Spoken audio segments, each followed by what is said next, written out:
Home run to the total for Kyle Schwarber this weekend. Now 41 on the season. Still making that case to win MVP, and of course, still making that case for his bank account to increase day in and day out. Johnny, welcome back from Hollywood, and a good Monday morning to you. And a good morning to you, and to Connor, and to everybody here at the Fanatic. How are you? I'm great. It's good to be back. Phillies sweep the Texas Rangers, which is a really good series, considering, A, you're going to Texas, so you're on the road. B, the Rangers threw two very good pitchers at you. Patrick Corbin's sort of having that resurgence season. He was all right for them again yesterday. No, he was better than I ever remember the Phillies seeing Patrick Corbin. Yeah. On Friday when you were away, we looked at his splits this year. Very home-heavy in terms of success. That's a big park. It's a pitcher-friendly ballpark, which made Friday night even more impressive to me, the fact that they put up 9 runs. Like, that is a pitcher-friendly ballpark. And the Phillies offense exploded, 9 runs on Friday night. And then you win 2 tight ones Saturday, Sunday. You see Johan Duran still. It was a good weekend, great weekend of Phillies baseball. And they picked up a lot of ground on the Mets in first place for the NL East. How about Mets having another? You know, the Mets had their 1-9 streak. The Phillies had their 1-9 streak. And now the Mets have put up another one. Correct. And that's the difference between the two teams right now. Is that, you know, the magic number, we wake up today, the magic number is 40. Yeah, Phil's have a 5.5 game lead. And it was just 1 month ago where the Mets had a 5.5 game lead. This division's bizarre. Been a roller coaster between these two teams this season. And you're feeling good about it because right now the magic number is less than it was in 2008. Sure. On this date. Less than it was in 2009. Less than it was, obviously, in when you won the division last year on this date. So you're feeling really good. Yeah, feeling absolutely. very, very good about things. So my question for everybody that we'll discuss throughout the course of the show, and we got to get into something that took place last night in Eagle Land. Is this a hot streak for the Phillies, or are we starting to see who they are? Because we've now seen them take 2 of 3 against the Tigers, and that was a marquee sit-down, watch every single pitch, all 3 games matchup. Drama, great baseball. Playoff-like feel. Oh, it was fantastic. They take 2 of 3 against the Tigers, and the one that they lose, remember, that was where Wheeler was giving up a couple long balls. The Phillies fought back a couple of times, but the bullpen didn't do them any favors. Then they take 2 of 3 against the Orioles, and it was a beatdown, games 1 and 2, and then they sleptwalk through game 3. Yeah, they sleptwalk through that one. And then they sweep the Rangers. So we have now seen the team post-trade deadline where they acquire Johan Duran to bolster their bullpen in a big way. They acquire Harrison Bader. Even though the platoon game was supposed to be done after 6 games, they continued it in Texas. And, of course, you can't really argue the results where they sweep the Rangers. So are we starting to see the Phillies that we expected to see before the season started, the Phillies that we thought would be more consistent than the roller coaster that we experienced through the first, 2/3 of the season? Or do people believe this is just a hot streak right now? To me, it's I think if you can't see that the Phillies are playing better baseball, I think you're trying to come up with a narrative that's against them. Mm-hmm. This is a better baseball team. This is better baseball to watch.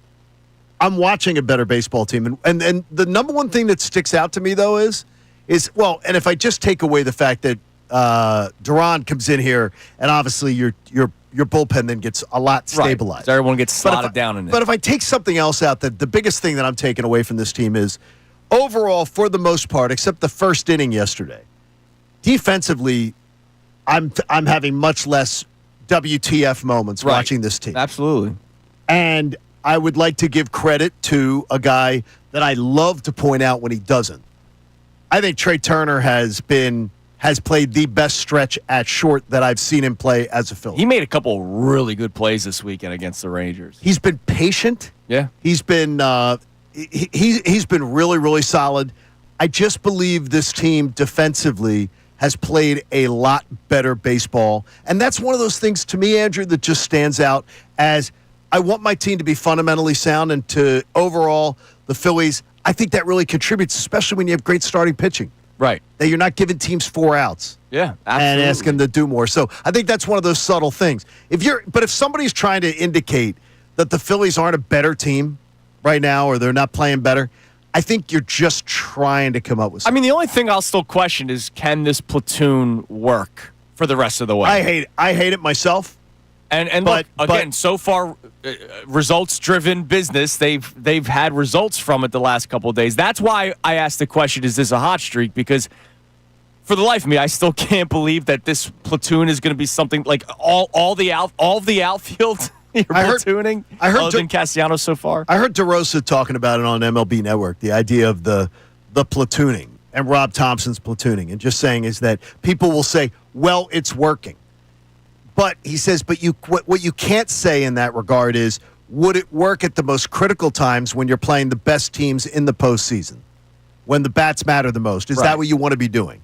And would it be better off just coming up with a set lineup and giving those guys the most reps?" Because that's what you're going to do in October. I think there's a balance. But you absolutely can say that Rob Thompson is getting guys in there that are working, and he's doing a nice job of that. But to me, I don't think it's what championship clubs do. Too many platoons in modern baseball. It's not the way. Starting to get confused as to who's – because Bader's got the reverse split. So I'm, getting confused. Who's playing? Who's going to play today? Who's going to play tomorrow? But I got to tell you, I didn't know much about Harrison Bader's game, so I don't know much about it. He's a dog out there. But yeah, I can tell you this: I enjoy watching the way he comes to the ballpark. I mean, look, the attitude, the energy. He's not a he seems like the kind of guy that Phillies fans would like. Yeah, and unfortunately, I say unfortunately, stepped in and was arguably the best outfielder on the team the second he got traded for, because it was pretty bad. That was sneaky athletic the other day. Yeah, damn right it was. Sneaky. All right, so that's our first question to start. We'll get Connor's thoughts on this coming up. Is this just a hot streak, or are we starting to see the real Philadelphia Phillies? You can climb in, text line, phone line, 610-632-0975. Obviously, YouTube chat as always. You can climb in there as well. But I can't go the first segment without mentioning what happened last night. Eagles, the open practice at Lincoln Financial Field, and Landon Dickerson went down. He got kind of tripped up on it. Looks like he got stepped on by. It looks like he got stepped on by Jordan Mailata. Right. By his foot got stepped on, which caused him to then, with his other leg, step awkwardly. And it didn't look like when it happened, you weren't like, oh, no. No. But when he didn't get up, and I saw the reporters, I read a story from, I think it was Tim McManus this morning, the 50,000 Eagles fans that were there yesterday went dead silent. It was dead silent. Well, the way that I'm going to go on this is that someone in attendance, and we'll see if maybe later on we wake up to check him and bother him, and just see if he'll give us a quick call maybe or something, or we'll find something. Could be an ankle, potentially a twist, could be something like that. But it didn't appear. He's flexing the knee on the cart. He's sitting on the front of the cart, which, by the way, is not protocol. Right. So that is not protocol on a major knee injury or anything. Have him laying down. They would have him laying down. They would have him. They would not have him sitting in the front of the cart if that was the case. It's not an Achilles protocol, by the way, either. It's because there are people speculating, well, it could be his Achilles. Yeah, no. That's not an Achilles thing, because the protocol would not be for him to be sitting there in the front of the cart flexing his knee. Right. So that's not it either. My worry is this one of those high ankle sprains on a 300-pound man. We've seen Lane Johnson deal with this a couple of times. And they tend to linger around. Oh, yeah, absolutely. That would concern me too, but you know what? What's great about it, Andrew, is it's August 11th. Exactly. September 4th is when we need him. Right. My concern is he was banged up at the end of last year. Right. He's now banged up yesterday. And we don't know any sort of result to the injury. We don't know. We'll keep you posted whenever we find out more from Landon Dickerson. I would tell you this. He is as athletic as any one of their offensive linemen. Yeah. Absolutely. Flexible, athletic, so hopefully we'll see what happens. He is just fine. Prayers up. All right, coming up next, I want to take a few minutes to give someone a ton of credit, Johnny. You can anytime you want. I'm ready for it. Someone we are very critical of, who has been hot for a while, despite all the lineup changes. We'll talk about him next. It's Kincade and Salciunas, 97.5 The Fanatic. Do you feel unfulfilled? Do your afternoons feel like...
Salciunas 97.5, The Fanatic. This show is about accountability, John. This show is also giving credit where credit is due.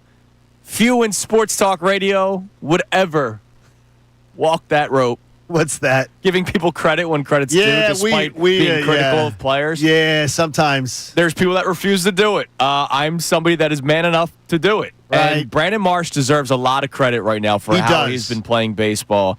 Red hot to start the month of August. He's hitting .450 in August. In the month of July, he had a very solid .271 batting average. He was getting on base, .338 on base percentage. The month of June, he was even better, a .324 batting average in the month of June. And in the month of May, he hit .298, which was great following the horrible start to the season where, I mean, he was batting below 100 at points this year. And so he's raised his batting average all the way up to .276. Now, here's the deal with Brandon Marsh. The home runs are way down. Maybe they worked on something when he got sent. Remember, he got sent down this year. Correct. And maybe they said, yo, dude, you got to stop trying to lift the baseball. Like, we just need you to put the ball in play. And I'm fine with that. Like, Brandon Marsh, when they first traded for him, one of my biggest critics was, why are you trading for a guy who strikes out as much as Kyle Schwarber but doesn't hit the home runs, right? And he has cut down on all of that. Now, also this swinging for the fences, which I'm fine with. Like, I don't need Brandon Marsh swinging for the fences. He's been playing a good brand of baseball, and I give him a lot of credit because he's also been a part of this platoon. He has not been starting every single day. He has been coming to the ballpark, prepared to play, whether he's in the lineup or not. Yesterday, gets a pinch hit opportunity, drives in a run with a sac fly late in the game, insurance run. He's been playing really good baseball for the Phillies, and he deserves that credit. He deserves all the credit in the world. And by the way, he has taken a ton of grief for it this year. And as I would say to this, every bit of grief he took, he deserved. Absolutely. And every bit of praise he gets now, he deserves. Because there's nothing better than a guy who has the ability and shows you glimpses of the ability that struggles, and then shows you that he can put it all together and get it worked out. He's been a big part of this team playing a lot better baseball. And I cringed every time I saw him batting up anywhere towards the middle of the lineup. Yeah, don't need him batting fifth. Don't need him batting fifth. But he has done a yeoman's job of getting himself to be a much bigger contributor on this team. And again, he's been prepared to play because he has been. It's a tough role being one of the platoon guys, and he's making a case to be like, all right, put me in the lineup every single day. Look, they gave Stott the opportunity yesterday after a couple of nice days. They let him play against Patrick Corbin yesterday. So who knows? I mean, Brandon Marsh still more upside than Max Kepler. Now, do you expect Brandon Marsh to put together 8 weeks of this? No. I do not. But I appreciate what he's putting together now. Yeah. And I can say that bravo, Brandon Marsh, for what you're putting together. Now, I could say he kind of already did put together 8 weeks. Can he put together 8 more weeks, right? Can he continue this throughout September and October? Well, that's why I would really love to see Brandon Marsh not be platooned potentially. If that's the case, if there's a way, like Connor, you've always advocated for Brandon Marsh as a left fielder. Mm-hmm. Yes. As the left fielder. Yes. Because they think it plays best to his defense and plays best to there. And now you got Bader. And Bader's showing you that he can play a mean center field. I don't understand why you would, to me, why you wouldn't have Marsh, Bader, Castellanos. Just call it. And that's it. Yeah, I think that's where they end up. But the thing with the Phillies, when do you end up there? We're 45 games to go. Right, September. That's a final month of the season type thing where you lock it down. I mean, they've pushed it back because Rob Thompson said it was like a 6-day tryout after the deadline. But it's been working. And if you're winning baseball games, I think he wants to keep getting everybody involved if you can. See if other guys get hot, right? Because you never know. I don't think Max Kepler's going on a hot stretch at any point this year. Right. But as long as you're winning games, you can continue to give him the opportunity if it's not killing you and maybe you find something. But I think when we roll into September is when you have to settle this down, and that should give him enough time. I want him to actually do it, though, because, look, his numbers against lefties are still down this year, but he hasn't also had many opportunities. Like, we're in August. He has 51 at-bats against lefties. I need to see that he can do it. Right. And the thing is, 45 games is a good sample size to be able to let him do it. Like, it's time, Rob. It's time to do it, and more importantly, to prove it or disprove it. By the way, Kepler, he has won them 2 games in their last 10. Oh, yes. 2 of their last 10 games, he's gotten the big knock. Right. And he's another guy The results are speaking right now that the platooning is working. The question is whether or not you believe this platoon can work for the next 3 months, right? through October. And that's why our question to start the show today, is this a hot streak or are we starting to see who the Phillies truly are? You can text in, call in 610-632-0975. Now, we may not be able to find common ground on our concern level for Zack Wheeler, but one thing we all agree on is they're done without him. We all agree on that. They got no shot. We'll hear from Zack Wheeler coming up next, who pitched again yesterday, and we will then discuss what we believe the plan should be. It's Kincade and Salciunas on this Monday morning, 97.5 The Fanatic. Now on 97.5 The Fanatic Sports Update. The Phils finally sweep. I'm Connor Thomas, and the Phillies completed the sweep over the Rangers yesterday with a 4-2 victory. It's their first sweep since mid-June and has them with a 5.5-game lead in the NL East, with the Mets getting swept in Milwaukee. The only potential concern from the series was Zack Wheeler's velocity was down again yesterday. He only went 5 innings, but he said after the game that he felt fine. Wanted to go get an image of it so we can treat specifically what needed to be treated, and not try to just guess. So today I felt perfectly normal. So just those couple of days and get the right treatment in help me out. The Phillies start a series in Cincinnati with the Reds tonight, 6:10 p.m. first pitch. Taijuan Walker faces off against Andrew Abbott. The Eagles had a scary moment during their open practice last night at the link as Landon Dickerson was carted off with a right leg injury. We do not yet know the specifics or the severity of the injury, but we'll keep you updated. He would be a big loss for the Birds, so we're all holding our breath on that one. We're going to talk to Tim Kelly coming up at 9:25 for the latest on the Phils. This update is brought to you by Groundworks, your trained and certified experts for basement waterproofing and foundation repair since 1997. Book your free inspection at groundworks.com. I'm Connor Thomas on your home for the best Birds coverage, 97.5 The Fanatic and 97.5thefanatic.com.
Salciunas, 97.5 The Fanatic on a Championship Monday, Johnny. It is. Championship Mondays on The Fanatic, presented to you by Pierce Phelps Bryant Heating and Air Conditioning Contractors. Visit nopaybryant.com.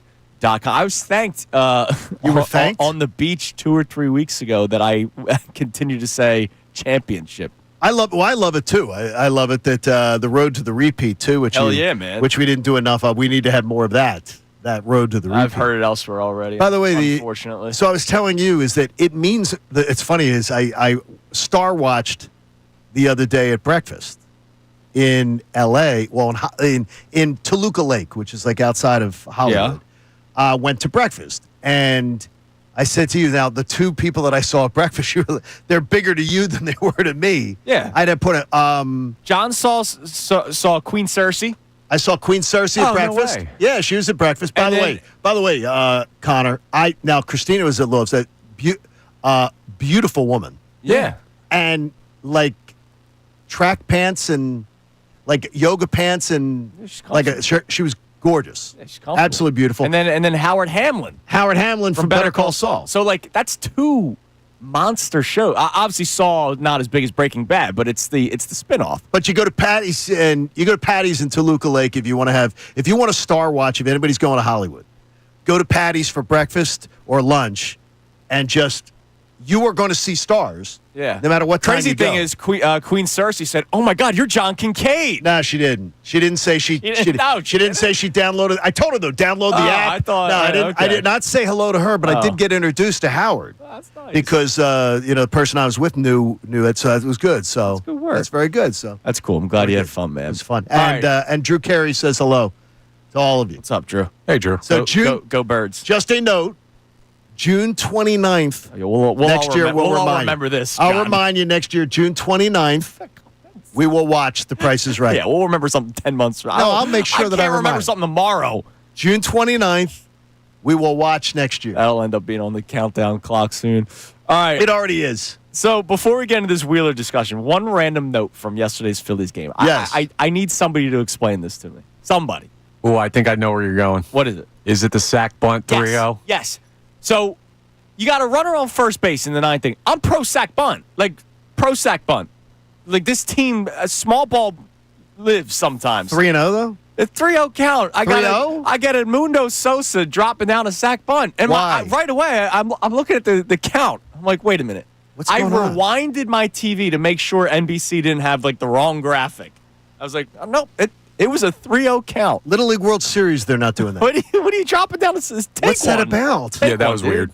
Now, it was a strike, but still, I found it odd. It ended up working out, right? Because then Stott hits the single, which moves Bader to third, and then the Marsh sack fly. I understand, but It was just weird. What are you doing, like, fundamentally? No idea. It's a little bit of a nitpick, but it's okay. A total nitpick But it because is they just swept the Rangers. But fundamentally sound baseball, that's not fundamentally it was sound. it was weird to me. All right, Zack Wheeler, he pitched yesterday, and once again didn't look like himself. It's crazy how Zack Wheeler not looking like himself is still better than so many pitchers in Major League Baseball. He goes 5 innings yesterday, allows 2 earned runs. The 2 earned runs come off of a home run in the very first inning, bottom of the first inning, and then he settles in. Now, he does have Bader save him because there would have been a he saved him. game-tying home run, but Bader robbed the home run. But that happens. It happens. Because you can get screwed by a bad play, too. He still goes 5 innings. He strikes out 7. Now, the 3 walks is uncharacteristic. If you look back over these last couple of starts, despite the velocity being down and giving up more hits, the control has still been there because the strikeouts have still been high and the walks have been 0. Walks 3 yesterday, but he still just doesn't look like himself. Well, and every pitch, as Ruben Amaro Jr. had the graphic afterwards, every single pitch down in velocity 2 miles an hour. Sure. From his last start. So just come from the last start, his velocity down 2 miles an hour on every single pitch. And if you guys don't remember, he was originally scheduled to pitch Friday. They moved him back 2 days to give him a couple extra days, and it didn't look all that much different. So Zack Wheeler obviously spoke after the game in which the Phillies won, and he pitched okay but it's not Zack Wheeler. Correct. Here's Wheeler talking about his performance. Felt good, felt healthy. Still just a little off, so just got to keep working at that. But It wasn't the prettiest today, but got through it. Like, what's the little off, Zach? Just, I don't know. Trying to figure that out, honestly. The past, 4 starts have been off. But, it's that part of the season where, the innings are starting to rack up a little bit. So, it's just catching up to me a little bit, but just got to push through it. It's all just a cycle, so it'll come back around and I'll be fine. Honestly, it's been a while. I finally just got to that point to where, we just wanted to go get an image of it so we can treat specifically what needed to be treated. Then that try to just guess. So, we did that, and today I felt perfectly normal. So, just those couple of days and get the right treatment in helped me out. Okay, so what did we learn there? What did we learn that we didn't learn from Rob Thompson when they talked about the shoulder stuff last week? Go ahead. There's something they're treating. Well, he checked to see if he needed it treated. Rob Thompson said when they talked about the shoulder, said everything's structurally sound, everything's fine. Zack Wheeler says, obviously, we had to find out specifically what needs to be treated, and we're treating it. No, he said if something needed to be treated. No, he said, no, John's right. But, okay. They're treating. Let's be careful with how we evaluate treatment. Because treatment No, can I understand. treatment can mean. I'm not saying anything. Yeah. I'm using his words, quoting his words. No, I know. I'm just saying treatment for baseball players could be like he gets heat on his shoulder before a game. Like it's just a little bit tight. But there's something that he saw.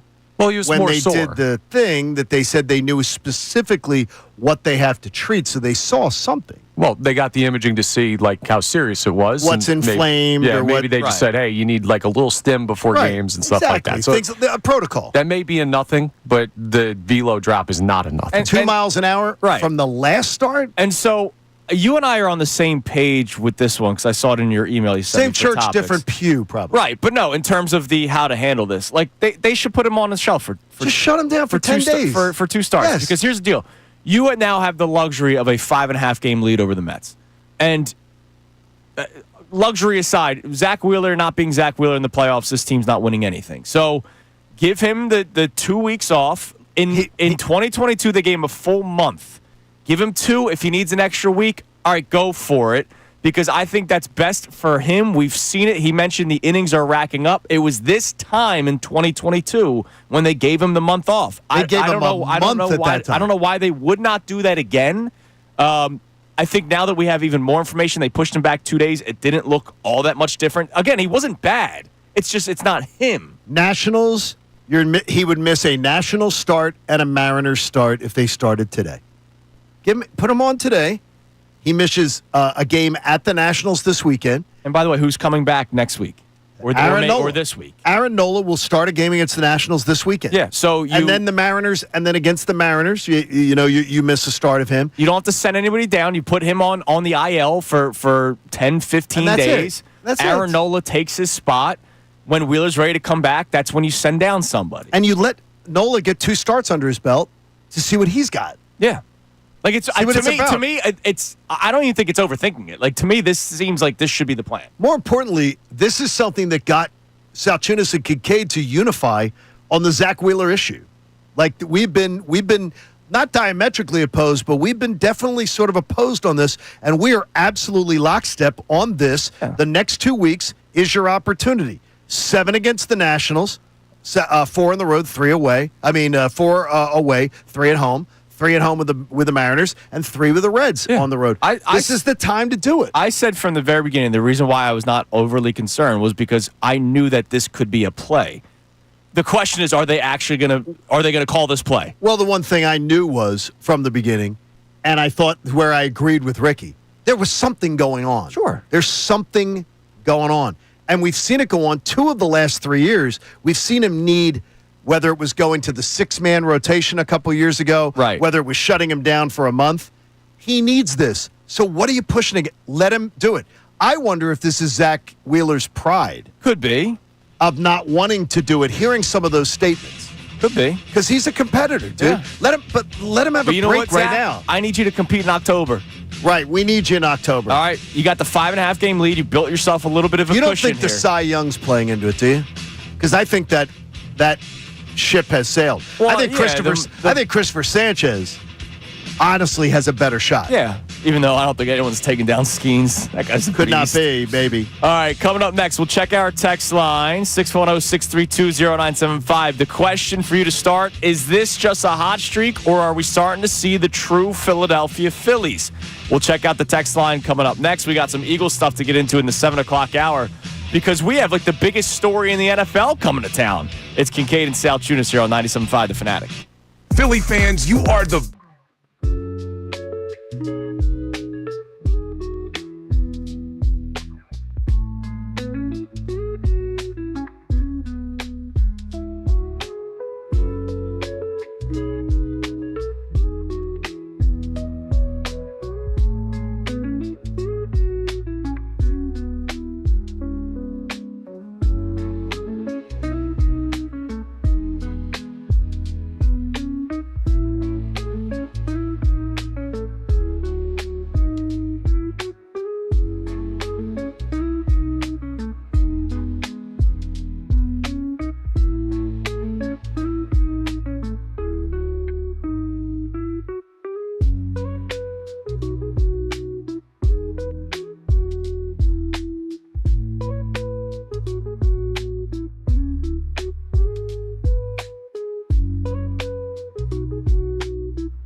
Kincade Salciunas, 97.5 The Fanatic. Got some Eagles stuff that we're going to get into in the 7 o'clock hour because we have joint practices this week leading up to preseason week number 2 with the Cleveland Browns and, of course, the Shador Sanders story. Now, you were not in on Friday. Yeah, I was. So what was any sort of reaction from preseason game number 1 for you? I watched some of the. I was able to watch some of the highlights and stuff like that because I was 3 hours behind. Right. By the time I got off the plane and everything like that, I was pleasantly surprised by some of the stuff I saw, but I never react much to vanilla game plans and things like that. The thing that I was happy with, Patullo, there never seemed to be any sort of lull. No. He never seemed to it seemed struggle. Smooth. It seemed smooth. Offense, the plays were in on the correct time and all that, which that's a good start. I saw everybody losing their minds over Tanner McKee and what Tanner McKee can do and everything like that, which is and then I saw, of course, the engagement farmers that were then saying, hey, should we trade Tanner McKee? Because you mean this show? You were not doing that. Well, I just asked the question. Yeah, we were. You were not doing that. I asked the question. You were not doing that. I asked the question. You cannot trade. You already traded your backup quarterback, Kenny Pickett. I asked the question. You cannot trade your backup quarterback when your starting quarterback misses, on average, 2 games a year. That was Connor's point. You cannot trade your backup quarterback. My question was if it was unable to hang up the phone. Well, what do you think someone's going to offer? I said second-round pick would be the maximum if a quarterback were to get hurt somewhere. No, because you can't. Because you know that Jalen Hurts, we know if you're being logical, Jalen Hurts is going to miss 2 games. Sure. Because that is what history tells you.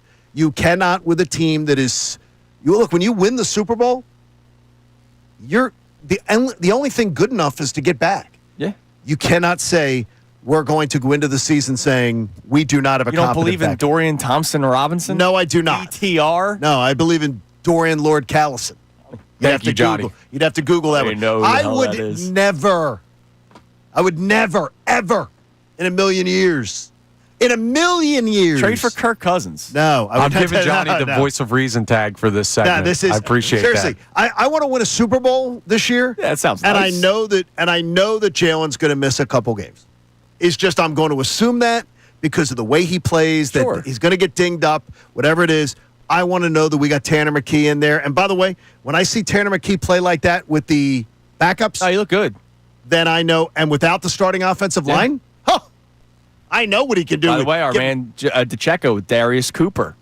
He told us to keep an eye on him. No, you said DeCecco. Yeah. He's alive and kicking. He had another great call. Man. There's something about DeCecco's eyeballs that need to be studied. Yeah. Because he honestly he's a football guy. But he is but it's more than that. He's great at weeding out saying, okay, there's a lot of what he's great at weeding out what's important. He can watch something and a bunch of people could watch the same practice. He has a brilliant eye for saying, okay, that is more important than that. And man, he did it again. DeCecco. He was with us Thursday morning. He did it again. He'll be with us this Thursday morning. Hell yeah. Can't wait. We'll do it again. All right, what do we got in the text line, Connor, as we talk about the Phillies? Is this a hot streak or is this who they are? Our thoughts and feelings and vibes about the Philadelphia Phillies, who are now 5.5 games up of the Mets for first place in the NL East. All right, so this texter says it's definitely a hot streak, but you guys are right. The Brandon Marsh hate has got to stop. He's the second leading average hitter on the team, and he doesn't make $300 million to do it. Yeah, I mean, look, Brandon Marsh has been playing a lot of really good baseball. Now, I would be pleasantly surprised if this were to continue through October. All right? I always give you my honest opinion. I'd be pleasantly surprised. And he has done enough to strongly be considered for one of the starting outfielder spots. I mean, enough with the platoon stuff. But we'll see what they do. But look, it is a hot streak. It could be both. Like a hot streak could also be this is who they are. Now, are they going to lose some games here and there? Absolutely. Yeah, They're not going to go 7-3 in every 10-game stretch the rest of the way. The question will then come back down to the health of the starting pitchers because it's not just Wheeler that we have to keep an eye on. It's Ranger, too. Yeah, Ranger has been – and Ranger's to me, is a bigger concern than Zack Wheeler. It really is. It's a bigger concern to me right now because – when Zack Wheeler is that, I don't want to use the word cocky, but there was a little bit of cockiness to him yesterday is like along the lines of, look, I know my body. Yeah. This will work out. This will come together. But when I've seen him have to be shut down before for a little bit to get the rest, I wish he would just get it. But Zach thinks he's going to be okay. They've done the MRI. They feel good about it. Then I'm confident he'll get this worked out. Right. To some level. He'll get this worked out. Ranger, not so much. Ranger had a 1.99 ERA after his outing against the Reds on July 5th. Since then, his ERA's climbed up to 2.94. And just not so. I mean, he's mixed in quality starts. The Tigers game, 7 innings, 3 earned. I think it's one of the reasons why the Phillies did not extend Ranger and rushed to extend Christopher Sanchez. Right. They know that Ranger Suarez has never been able to put together like 3 good months. He can put together like 2 good months, and then he sort of craps out. But when the lights are the brightest, he has really been a guy who has been able to show up and do it for them. Absolutely. But I don't think they believe the big money, sign him for it all, that he's going to be healthy enough, that he's going to be well-conditioned enough, that he's a guy that they're going to commit to. What else we got on the text line there, Connor? All right, so this one just came in. We knew we were going to get it at What's points that? this year. And Steve checks in. Must be from Green Day because he says, wake me up when September ends because it's World Series or Oh, bust come for the on. Phillies. Come on now. Look, it is, but you can still enjoy a 10-game stretch where they go 7-3 and give them credit for taking down the Tigers the way they did. Sure, you want to not give so much credit for the Orioles series. You would complain if they lost. No.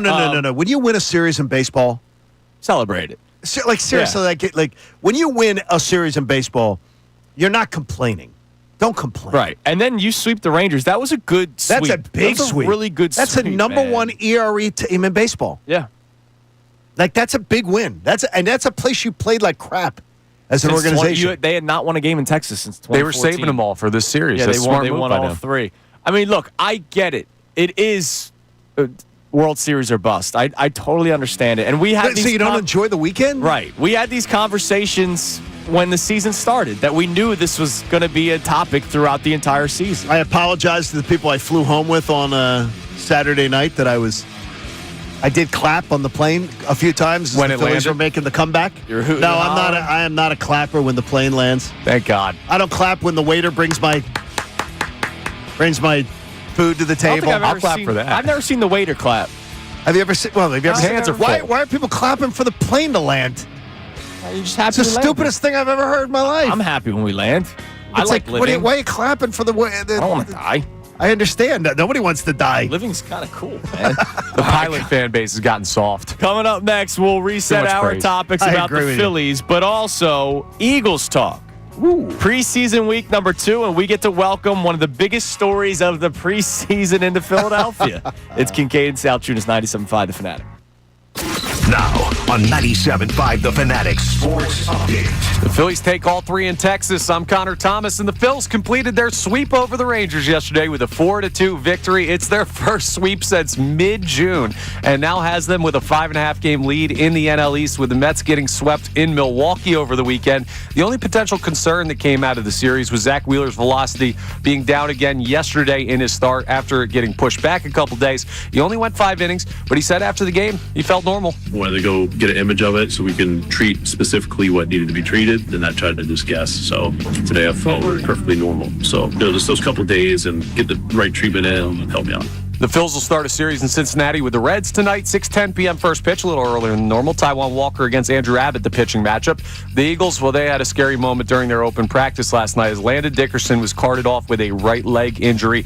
We don't know the specifics yet. We don't know the severity yet, so we're all holding our breath to figure out what's going on with Dickerson. We'll keep you updated. We'll talk to Tim Kelly of On Pattison at 9:25 for the latest on the Phils.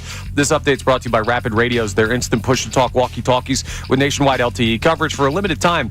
Get 60% off and free UPS shipping at rapidradios.com. Use code RADIO for an extra 5% off. I'm Connor Thomas on your home for the best birds coverage, 97.5 The Fanatic and 97.5thefanatic.com.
97.5, The Fanatic. Phillies sweep the Rangers over the weekend, increase their lead to 5.5 games over the New York Mets for first place in the NL East. Still 5 less wins than the Brewers, who are still on top of the National League, on top of all of baseball, that is.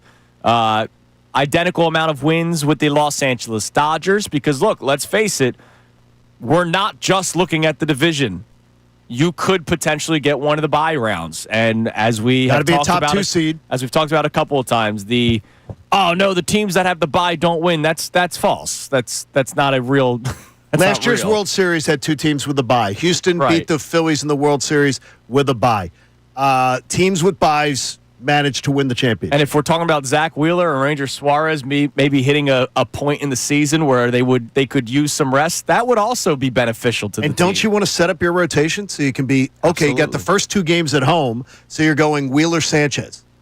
Yeah. It's what you want. Yeah, it's absolutely what Then you have Rangers start a game 3 on the road where he's ice water in his veins. Right. Absolutely. That's what you want. And so we're asking the question today, after this weekend series sweep of the Rangers, a good 2 of 3 of the O's, 2 of 3 against the Tigers, is this just a hot streak, or are we starting to see who the true Phillies are, a team that we had high expectations for going into the season, regardless of the texters that drop the wake me up, right? Wake me up when September ends, wake me up when it's October. Regardless of those people would also agree that the Phillies would get to October, and that means they would win a lot of games. It's just been such a roller coaster ride of a season. Okay, now I have to ask you, and I'm not trying to get on your back here, though.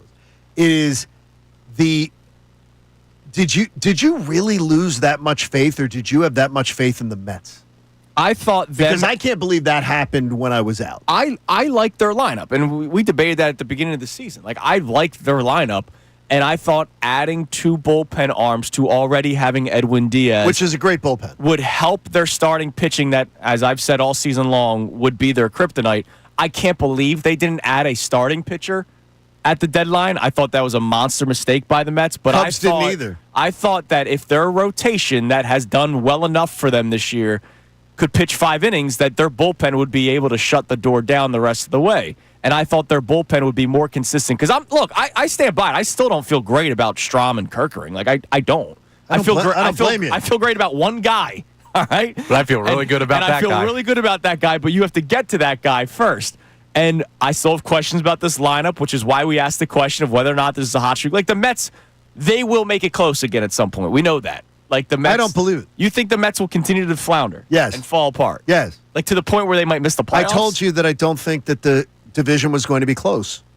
When I came back and I heard that you had said what you said about the Mets being ahead of the Phillies, and I said I feel the exact opposite. I didn't think it's going to be close. In fact, I think it's more likely that by Labor Day, we think the race is over. That would be great.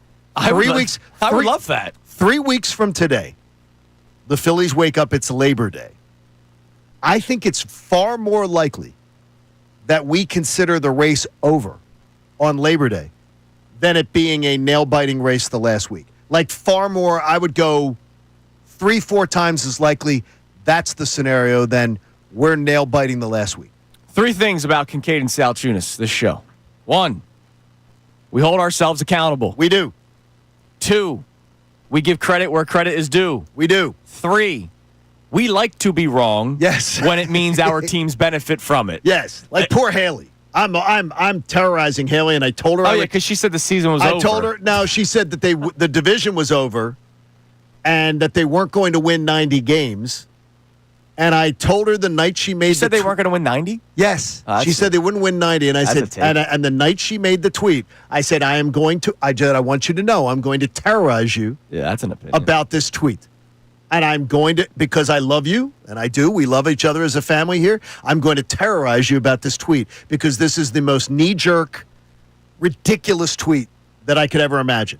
This team is going to sleepwalk its way to 90 wins. Yes. I mean, and at the time, I felt they'd sleepwalk to 90 division wins. Winner or not, they were going to win 90 They're going to win 90. Yeah. And I didn't ever doubt that they would do that. So, but, wow, this team right now, ahead of the Dodgers this morning. Now, the Dodgers are a really good team, and But Phil's I playing want the hot buy. right now. I want the buy, and let's see what they can do. All right, what do we got on the text line? As you're listening to 97.5 The Fanatic, WPEN HD1, Burlington, Philadelphia, a Beasley Media Group station broadcasting live from the Comcast Business Studio, powering possibilities. And then we got some Eagles stuff to get into now that we have reached the 7 o'clock hour. What do we got on the text line? So Mike from Turnersville checks in and says, need to push for the 2 seed to be ahead of the Dodgers or the Padres. Maybe that means you can't shut Wheeler down the way that you have in past years. Yeah, but here's the deal. I'd rather be the 7th seed if it means having a healthy Wheeler. Whatever gets me Wheeler. If you tell me Wheeler is going to be, I'm getting optimal Wheeler. Yeah, six to 7 innings of Zack Wheeler. Whatever that needs to be, I'm in for, even if it means not being the 2 seed. I'm sacrificing the bye for a healthy Zack Wheeler in a heartbeat because you make the push for the bye, and then Zack Wheeler's throwing 94 miles per hour in game 1 of a playoff series. They ain't winning. Yeah, you're right. The one thing we got to keep an eye on, though, the 3 teams in the wild card right now in the National League are the Cubs, Padres, and Mets. It's not exactly going to be a matchup with the Marlins for 3 games at Citizens Bank Park this time around. No. You're correct. Yeah. You're correct. Especially that the Padres team is one that I always hate the team that has that you think if they get the lead after the 5th or the 6th that they have like 5 arms. Their bullpen's scary. Nasty. They were the team that scared me the most post-trade deadline nationally because the Mariners obviously added like everybody. But National League-wise, the Padres freaked me out. All right, so Eagles preseason week number 2, game number 2 will be this week against the Cleveland Browns. But they're doing the joint practices, 2 days of which, where the coaches always say they value the joint practices more than the games itself. Maybe some coaches. Vic Fangio still values actual preseason football. But that's kind of been the sentiment throughout the National Football League over the last couple of years, that the joint practices mean more than the actual games. Controlled environment, they can work on specific things, all that kind of stuff. And so they really value it. Now, we have a big story in town this week. Because of the Cleveland Browns, we get to see Shador Sanders. Now, we will see him play in the preseason game. We will get video from the joint practices because that's more so, the media will be there with their phones, but the game itself we'll find out later this week. Yeah, we'll get stats. This is the biggest story in preseason football right now, and I understand. I did ESPN Game Night this past Friday, and you were with Vince Irizarry, right? Yes, Keith. Okay, Keith Irizarry. And Vincent Irizarry was on All My Children and Guiding Light. Of course he was. Yes. This is the first preseason where storylines actually have kind of grabbed my attention. It's crazy. 2 of them are from the same team from college because I'm fascinated by how the Jags will utilize Travis Hunter. We saw him play both offense and defense in the preseason game this weekend on Saturday. Shador Sanders played really, really well in his preseason game. I'm curious to see how he follows that up because he is the biggest story in preseason football right now, John. He is a big story. And here's just some of the things because my buddy Ken Carman does mornings in Cleveland. Okay. And right now, this is like rock star stuff that Shador Sanders is getting. Yeah. He's getting that kind of coverage. Do you realize he is being followed around by a video crew, his own video crew? Yep. You realize he has an entourage of, the Browns are somehow allowing, an entourage of people to follow him around. They're allowing it, yeah. It's why the Browns are the Browns. By the way, the Eagles would never allow this. The Eagles would never allow, let's just say right now, if the Eagles, any one of their draft picks, they are not allowing that draft pick to have an entourage of their boys to hang around with them, walk down into the facility with them, and to hang out with them at all times. Sure. I saw this happen with Michael Vick back in the day. It was a mistake. And it was a big mistake. And Mike Vick would be on the show with us. In fact, maybe we'll get Mike on us. He's probably busy coaching. Mike would tell you that it was a mistake. He'd bring his boys to work. It's not bring your boys to work day. It's work. The Eagles would never allow this. He is confronting reporters because they say critical things about him. It's unbelievable. But the young man can play. The young man is the best quarterback on that roster. Whoa, wait a minute. Okay. Yeah, put some respect on Let's- Joe Flacco's let's- name. 41-year-old let's Joe say- Flacco. No, wait a minute, though. Whoa. Let's wait a minute here. You're talking about playing against the freaking Scorbinis. Let me see what he does against actual NFL players. And by the way, that not necessarily comes up this week either. Right.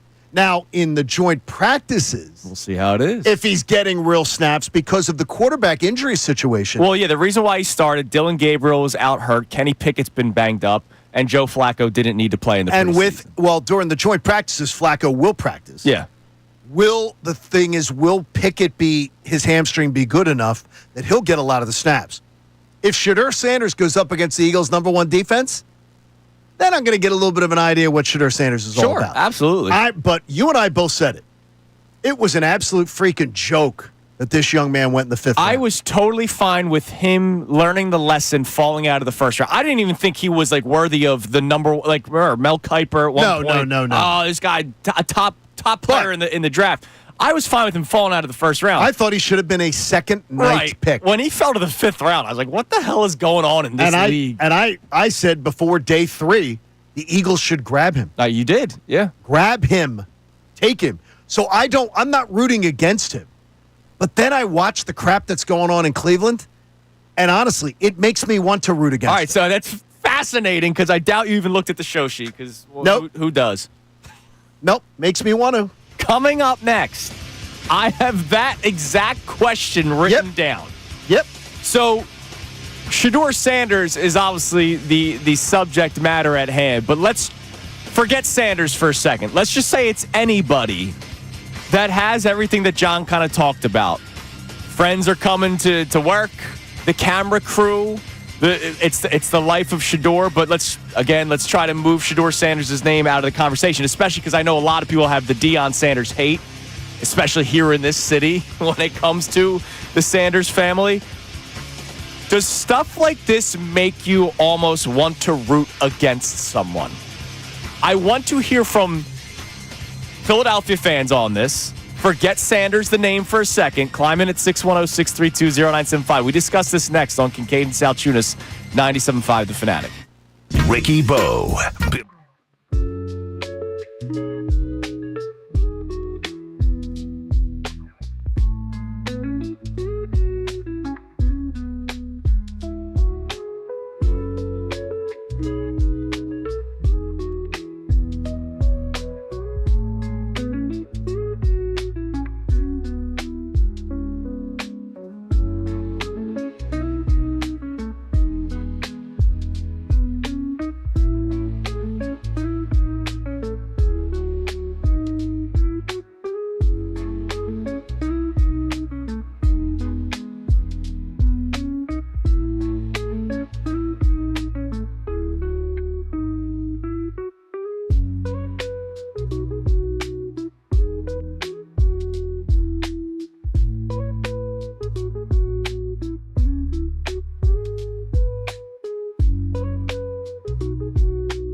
All right, this is a really interesting conversation on this Championship Monday, presented to us by Pierce Phelps Bryant Heating and Air Conditioning Contractors. Visit nopaybryant.com. The Eagles welcome the Cleveland Browns to town this week. Joint practices in the game on Thursday.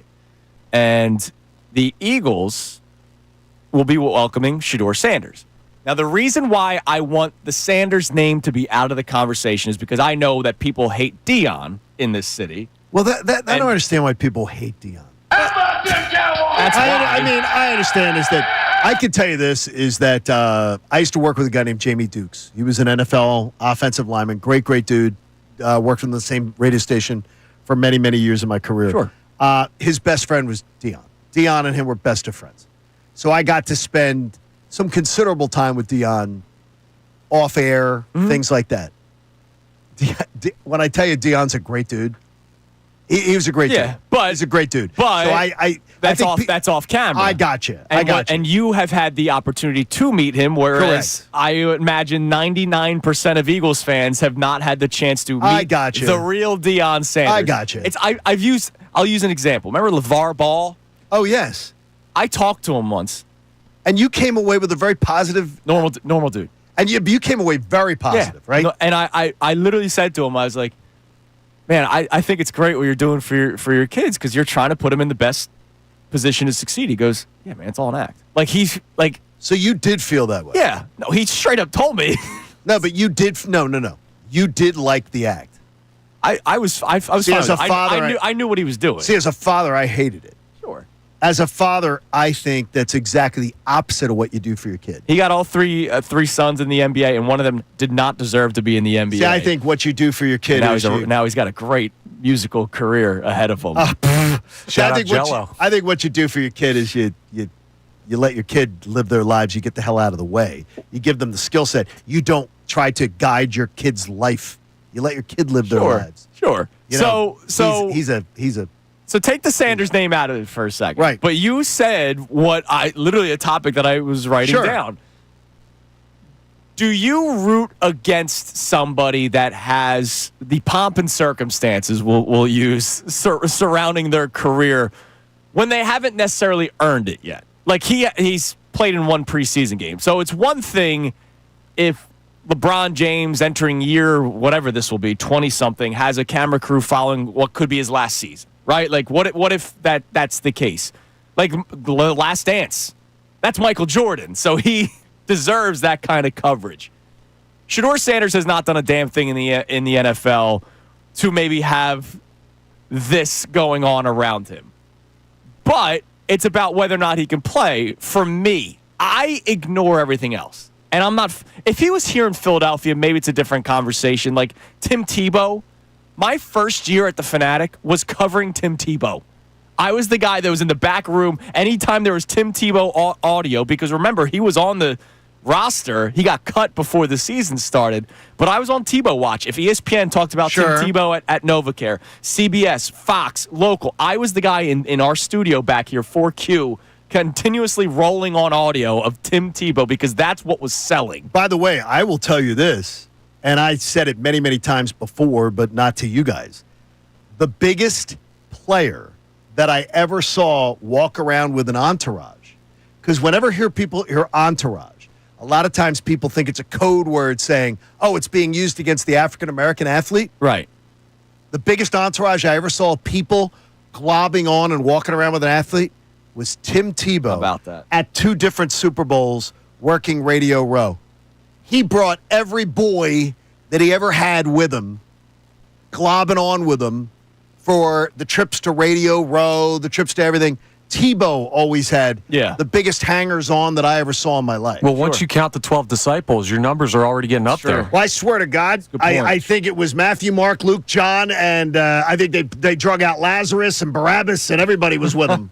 Because, I mean, it was every biblical guy was with them, and they all looked like the frat bros. Oh, yeah, I'm sure. And it was like all from the Central Casting frat bros. And none of them had sex before marriage. Yeah, Do you believe that story, too? Yeah, okay. So... You said it. It makes you want to root. Yes, it makes me. It makes me want to root against him or because a player of this ilk, where it's they have everything going on around them as well. I want to zip your lip. Go do something first. Zip Your lip. You played in a preseason game, and you're going to spout off to one of the, like you've done something in Cleveland? Shush. Do something first. Not against Scribini's either. Right. It's like, stop. Dude, look, like, I want to root for you. I've fronted for you. I've literally been somebody who's been like, you were treated, I think it was disrespect that he went in the 5th round. You got people who advocate for you. Absolutely. And then you act the clown, and you literally go out and reinforce what people are trying to tear you down for. Now, what's amazing is his press conference and his on-the-field post-game interview, because, again, I was doing ESPN, so we played it and listened and reacted to it. He sounded like professional. Like, absolutely. like, hey, I didn't play my best today. There's things that I'm just happy for the opportunity. I hope my teammates are healthy. Like, he said everything correctly. It's almost like, all right, now I have to turn on the entertainer now that I know I'm on camera, not on NFL Network camera, on the Shador Sanders television network camera. He seems to be a different person depending on where he is at that given moment. And he's very focused on marketing himself, and that's something Deion's done a really good job of for himself and now for Shador as well. I mean, you see this more and more with modern athletes and social media and stuff like that. Not saying it's a good thing, but hell, he gets headlines, and people are talking about Shador Sanders. So, yeah, he does. It's the problem is that the pro game is not about, like, it's almost right now. He is not. This is not a Bronny James situation. This is not Bronny James. No, he legitimately deserves to be. He deserves to be an NFL player, and I think he is going to be a player that has a 10-year career. I do believe he's going to be a guy, unless he screws this thing up, unless he makes himself such a jackass that teams don't want to have him around. And by the way, I do believe Tim Tebow made himself that. Sure. I think Tim Tebow ran himself out of the NFL because of all the surrounding. It was more than just football. And they didn't want it. They didn't want it. And I don't blame them for not wanting it. I wouldn't want it around my team. Now, here's what's going to unfortunately happen. We're not going to hear a damn thing that he's like a distraction. But the day he leaves Cleveland, if it's on a not-so-great note, that's when all the stories will come out. That's when all the, oh, man, it was such a problem in the locker room. But so far, John, I haven't read anything where a teammate has had a problem with it. I haven't. Like, has there been an anonymous source? No. There has been absolutely players that have said things, well, we got cameras around. We got cameras. Players don't want cameras around. Sure. They don't want that stuff around, so we'll see. All right, coming up next, we'll continue that discussion because I'm curious. I want to hear what people's reaction is. Does stuff like that make you root against somebody? 610-632-0975. But one of the sneaky questions of Eagles is the depth at defensive line. You'll hear from Vic Fangio on that next, as well as his thoughts on the second cornerback spot because he spoke over the weekend following their preseason game, where there's a lot of questions for CB2. It's Kincade Salciunas, 97.5 The Fanatic. Now on 97.5 The Fanatic Sports Update. A great trip to Texas. I'm Connor Thomas, and the Phillies completed the sweep over the Rangers yesterday, a 4-2 victory in the series finale. It's their first sweep since mid-June and has them at a 5.5-game lead in the NL East, with the Mets getting swept in Milwaukee. The only potential concern that came out of the series was Zack Wheeler's velocity being down again yesterday in his start that was already pushed back a couple days. He only went 5 innings, but said after the game he felt all right. Wanted to go get an image of it so we can treat specifically what needed to be treated, and that tried to just guess. So today I felt perfectly normal. So just those couple of days and get the right treatment in help me out. We'll continue to keep an eye on Wheeler. The Phillies start a series in Cincinnati with the Reds tonight, 6:10 p.m. first pitch this evening. Taijuan Walker faces off against Andrew Abbott. The Eagles had a scary moment during their open practice last night as Landon Dickerson was carted off with a right leg injury. We don't know the specifics of the injury yet. We don't know the severity of the injury yet. So everyone's holding their breath until we get more information on that. We'll keep you updated. We'll talk to Tim Kelly of On Pattison coming up at 9:25 for the latest on the Phils. This update's brought to you by Audible. Stuck in traffic? Audible's romance collection will have you falling fast in the slow lane. Satisfy every side of you with rom-coms, romantasy, and the really steamy stuff. Listen free with a 30-day trial at audible.com. I'm Connor Thomas on your home for the best Birds coverage. 97.5 The Fanatic and 97.5thefanatic.com.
Kincade Salciunas, 97.5 The Fanatic. We'll get back to our text messages momentarily as we've been talking about the Phillies. Is this a hot streak or is this finally the Phillies playing to their level of expectations? Also, Shador Sanders and the Cleveland Browns are in town. Do extracurricular activities outside of just football or sport, I should say, make you root against somebody? What about you? It doesn't bother me. Now, it's easy for me to say that when it's not with the Philadelphia Eagles. I would imagine. Okay, what if he was here?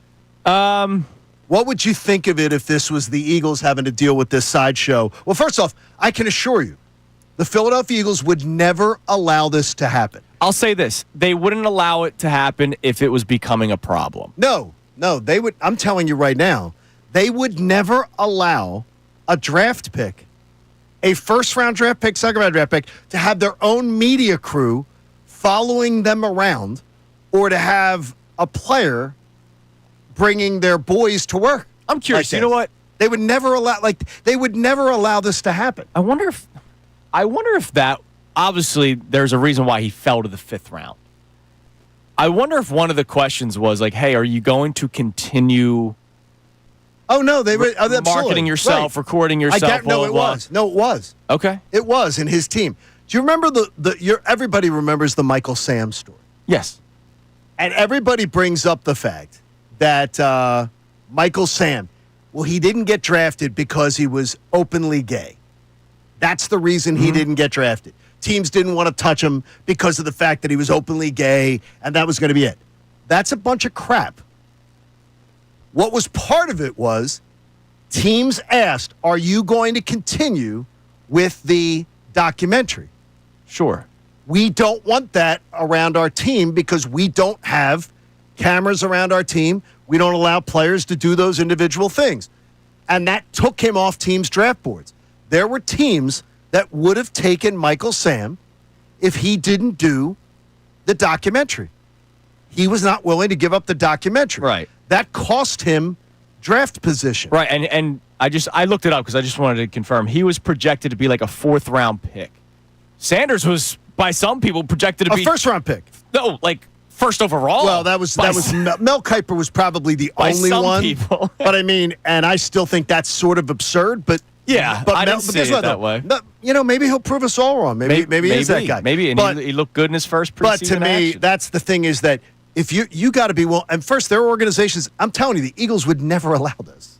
The Eagles would not allow a draft pick to be like, oh, by the way, I'm bringing in a film crew, and they're going to be here every day, and they're going to document everything. They're not allowing this. Howie Roseman's not allowing this in his building. Sure. And the Cleveland Browns are a bit of a clown show. They are. And they allow it. And he may still end up being the best quarterback on that roster. All right. Before we get to our text messages, a couple things that I want to play for you. So Vic Fangio spoke over the weekend. Obviously, he did not speak after the preseason game on Thursday, and we didn't get a chance to play it on Friday. So he spoke on Saturday. I want to start off with like a sneaky sort of, maybe not sneaky concern. I think we've all kind of talked about it, but we haven't really dove too deep into it because we had this same concern last year, and we saw what ended up playing out for the Eagles. But here was Vic Fangio talking about the depth of the defensive line, specifically the edge rushers. Yeah, we need some guys to surface behind the first couple, and I think some of them are making good strides. I think Uche's getting better. He's just got to keep learning how we want to do all the little details, both against the run and the pass. Ojulari, same. And then the other guys, we're looking for somebody to surface to say, hey, maybe we need to keep this guy.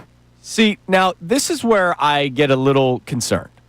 So remember last year we had the exact same concern, like where are the sacks going to come or the hurries or the pressures, like where is it going to come from? And it took deep into the season to see it from Nolan Smith, right? Nolan Smith had the historic Eagle playoff run with the most sacks in a playoff stretch for an Eagle player ever. But it took a while for him to sort of get it figured out. Now, he's a former first-round pick, whereas Uche and Ojulari are vets. Jalix Hunt last year was a guy that was trying to figure out the NFL. We saw him bloom like Nolan Smith later in the season. They were behind Josh Sweat and Brandon Graham. Those two guys, they're the starters, and the guys behind them are vets that were available. And it's great that Vic's saying he's seeing good things out of Uche and Ojulari. And look, Vic Fangio, if he says it, I believe it, right? Well, there's no reason for us to be questioning what his eyeballs are seeing. Exactly. But I do kind of get concerned thinking about the depth as two vets that were available instead of two young kids that then bloomed because they were behind Josh Sweat and Brandon Graham and Bryce Huff for a period of time. It's far different context. A lot different this year. Yeah, it's far different. And so that's one of those things where I go, Okay. all right, But something to keep an eye on. He's one guy that I'm not questioning his eyes. Right. If he feels eyes, good, yeah, he feels it's fine. good. I'm fine with that. And he's been honest when he doesn't feel good. Oh, last year he showed it. Right. He wouldn't play the highest priced free agent that they brought in, including Saquon Barkley. Right. He went over the highest priced guy. He goes, nah, I can't play him. So he's honest with us. He tells us flat out what it is. He does not give two Fs. Now, cornerback 2 is still something that we're all keeping an eye on. And this is a big week for all three of them because now Jacorian Bennett, who they traded for last week, obviously didn't play in the preseason game because they just recently acquired him. Bennett is now in the conversation, in the competition with Adoree Jackson and Keely Ringo. So Vic Fangio spoke again on Saturday and was asked about CB2, the players that were on the field against the Cincinnati Bengals. And here he is talking about the competition this past week. Yeah, obviously they had some tough assignments in that game going against that quarterback and those receivers. But I think it's a great learning experience for both of them. And hopefully they'll both come back. Obviously, Keely had more balls thrown his way than Adoree did. But I think it's great that happened. And we'll see how much they can grow from that. I think it's great that they did play Jamar Chase and T. Higgins and Joe Burrow in the starting offensive line of the Bengals. And I don't understand. Look, Vic said it himself. I'll still push back on the notion of, man, they look at who they had to play against. They're going to play against really good duos all season long. Are they? Yes, we did. Yeah. So on Friday. Okay, tell me. So on Friday, I found an article, and the article was meant to be happy, and then it kind of took a turn. Took a dark turn? So Fox Sports ranked. What was it? They ranked their top 10 wide receiver duos in the NFL. Okay. And the Eagles, A.J. Brown and Devontae Where Smith, did they come in? number 2, behind Chase and Higgins. And I don't think that's a problem at all. No, and I think you can debate. You can Could debate the it, Eagles sure. be 1, right? Absolutely. And so that was supposed to be think about where we came from, where it used to be 1 receiver, if not 0, in some years. My whole life, I've always felt like it was a deficiency. Right. And now look at where we've come. This is beautiful. But then it took a turn because 7 of the teams in the top 10 Are on their schedule? You're facing this year. Okay. So tell me, though, do you think these guys are going to be the ones that are going to be shutting down top receivers, though? That you saw Friday night. Quinyon will be shutting down one of the 2 in the duos. Okay. Whoever is CB2 is going to have to go up against the other guy. Gotcha. And well, when people wait. Quinyon's shutting down one guy. Sure. And shutting down means hopefully just containing, keeping it. Yeah. Whoever's QB2, whoever is CB2 is also then going to be in Vic Fangio's scheme, going to have a little help over the top. Sure.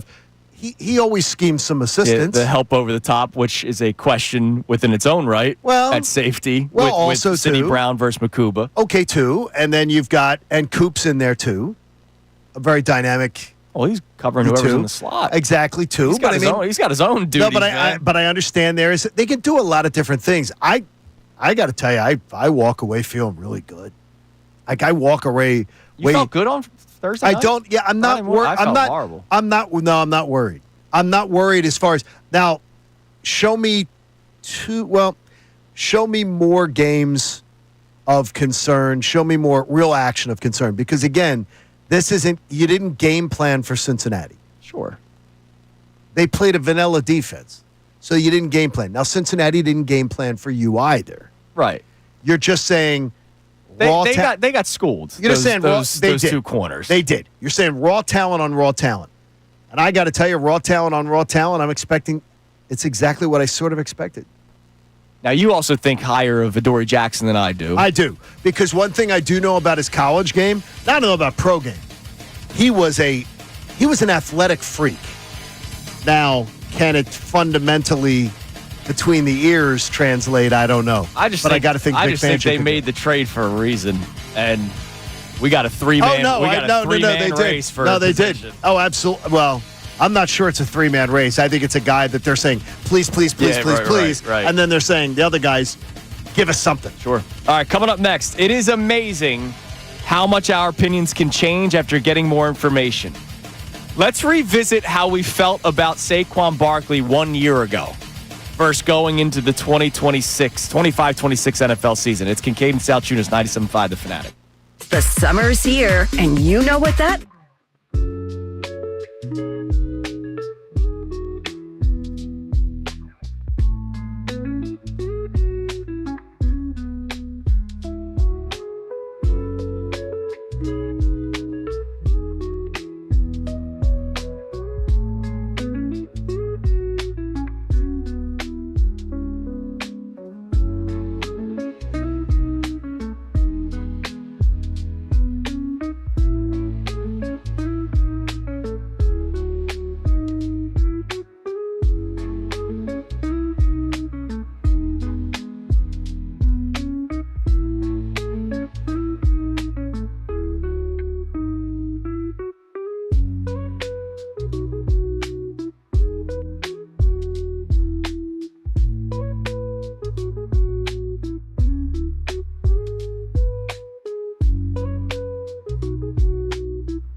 Indoor-outdoor read there, Johnny, that I had a fantasy football draft yesterday. Why do you guys do it so early? One of my buddies is moving in a couple of weeks, and we have 2 people in the league that are days away from a child being born. Okay, so you're afraid of it running because I hate the early draft because I'm afraid of injuries. My neighborhood draft is the 31st, so See, 5 days before the league. See, exactly. That to me is fantastic. But it was one of those moments where it was like, all right, we wanted to get people together. Let's make this work. That's awesome. You have the party, make it. And so the number 1 overall pick was Saquon Barkley. I don't like that. Number 1, I don't know either, but that's a story for another day. Number 1 overall pick, Saquon Barkley. And it made me think, last year when they first acquired Saquon, like we were excited. Absolutely. From like the Madden standpoint, like, oh my God, how is this offense? Try stopping this offense, blah, blah, blah, blah. But we all kind of expected Saquon to have like a good season, right? Like nobody expected what we saw. Nobody in their right mind told us that he was going to rush for over 2,000 yards and just be an absolute beast week in and week out. And it would get to the point where the quarterback was only throwing it 18 times in big games against the Ravens. Like, nobody expected that ever. And now that we saw it going into year 2 of Saquon Barkley, now you have guys drafted him number 1 overall in fantasy football, whether you agree with that decision or not. Yeah, I just wouldn't do it. It's just crazy how much better he actually was than what anybody expected last year. He's unreal. Now, what are our expectations going into this year? I keep on saying it. I think they have to limit his touches, but I don't know. They're not. He might be a freak and might be able to carry the ball over 300 times again and rush for 1,800 yards. Well, the last guys that have put up numbers like him in the modern era of football tended to do, like, they don't drop off the cliff. Right. They just tend to be a little less productive. Right. Like, Terrell Davis put together 2 absolutely monster, spectacular years back-to-back, 3 really good years back-to-back-to-back, but the one monster year was followed up by a year was just slightly not as monster. Right. And that's what I would sort of expect. So could he put together another monstrous season? What are you saying? Like, well, okay, give me the threshold. So he led the league last year with 345 carries and 2,005 yards. He cannot do. I don't want them to do that again. He cannot. If you drop it to 1,800 yards. Okay. Yeah. Oh my God. Yes. I mean, it's still absolutely that's still a tremendous. Absolutely. Tremendous season. I would love to see what Andrew DeCecco tells us about all the time. I would love to see Will Shipley. I would love to see him being developed so that he can take wear and tear off the tires. So you signed Saquon to an extension. Extend the life of your car by not needing Saquon to grind out as many games as you did last year. By the way, 1,700 yards would still be second. That would be more than Bijan Robinson, who was 3rd in the league last year with just under 1,500 yards. Like, 1,700 yards would still be a ridiculously good season. It's just going to look different than what it did last year. But I don't know. Like, Connor, are you expecting more of the same from Saquon Barkley this year? No, but for multiple reasons. Part of it is the step back from the 2000 and the usage and how many games they played. Part of it is the plan by the Eagles and what they want to do, right? Like, I don't expect them to put as many touches on him as they did last year. So 1,400 yards is probably the benchmark where I'm looking at. And that's 1,400. 1,400. Whoa. Okay, Connor, I hate you. Now it's still that's still a good year, man. Yeah, but I don't it's just like a fall off 1,400. from What are last you year. expecting? Are you expecting like 1,750? There were 5. Right now, I'm going to tell you, if you're talking about numbers, I'm expecting a floor of like 1,500. So 1,500 would be the floor. Would still be second most in the league last year. No, I'm saying floor. Yeah, I'm thinking floor 1,500.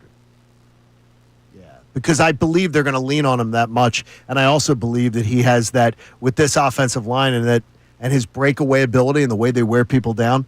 I think those second half numbers, like if you compare those first half numbers to second half numbers in last year, I expect those. So the big chunk yards, I think it'll be pretty big. Gunnar points out would be the first 2,000-yard rusher to go over 1,500 the next season. Now again, there's an extra game. Right. So now he didn't play in all 17 last year because they sat him in the final week of the regular season. But I mean, look, 1,400, 1,500 yards is still a very, very good season. It's just a big fall off from last year. But if you believe in Jalen Hurts, the quarterback, then that shouldn't make you lose sleep at night. Yeah, I mean, I'm fine with it, but I think I would put the floor. We'll do this again like we did last year. That's around the number I'm putting at the floor. Okay, all right, fair enough. All right, what do we got on the text line, Connor? All right, so we have people checking in on that Phillies conversation from earlier on in the show. Someone brings up the Harrison Bader thing, and we mentioned the defense and how we're surprised with how well he's played in center field. And this texter says he's won a Gold Glove before. I'm not surprised how well he's been playing defensively. I also want to see him start playing more, maybe even every day. Well, yeah, I mean, I think we're all kind of waiting for that to happen. It's just the platoon, to the Phillies' credit, despite me not liking it, has worked since the trade deadline, taking 2 of 3 against the Tigers, taking 2 of 3 against the Orioles, and sweeping the Rangers in Texas, which is that's impressive that the Phillies did that. I would like to see Harrison Bader play every day because he is your best center fielder. Are they going to play him every day? I don't think so until maybe September, as you were saying, Connor, when they try to solidify the lineup. I would like to give more time. If you're gonna do it, why wait? Just do it now. That's kind of my feeling on it. And don't fix what isn't currently broken, I guess. But the platoon's been working for them. By the way, real quick, we'll be on Landon Dickerson watch today. I know Connor's been mentioning it in every update. We talked about it in the very first segment. Open practice yesterday, Landon Dickerson got rolled up on and hobbled off the field and then got carted to the locker room. I mean, obviously you're going to do that for a 300-pound man who's got a lower body injury. But Adam Schefter tweeted this out about 10 minutes ago. Really no surprise. He's expected to undergo an MRI today on his knee. So not ankle. Because we were trying to figure out, is this ankle? Well, the knees have been a problem for him his entire college career and Florida State, Alabama, and more. Last year. Yep. No, I mean, I'm talking, but coming up to his college career, even last year he was dealing with it. And look, that would be obviously a major miss.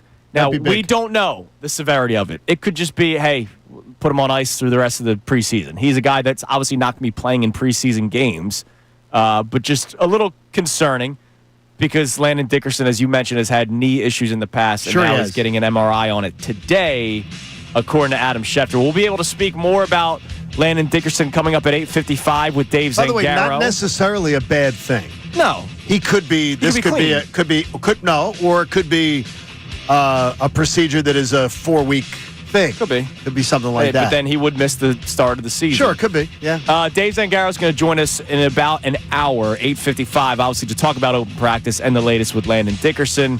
Coming up next, John Kincade is questioning the manager? Shocker! That and your text messages. It's Kincade Salciunas, 97.5 The Fanatic.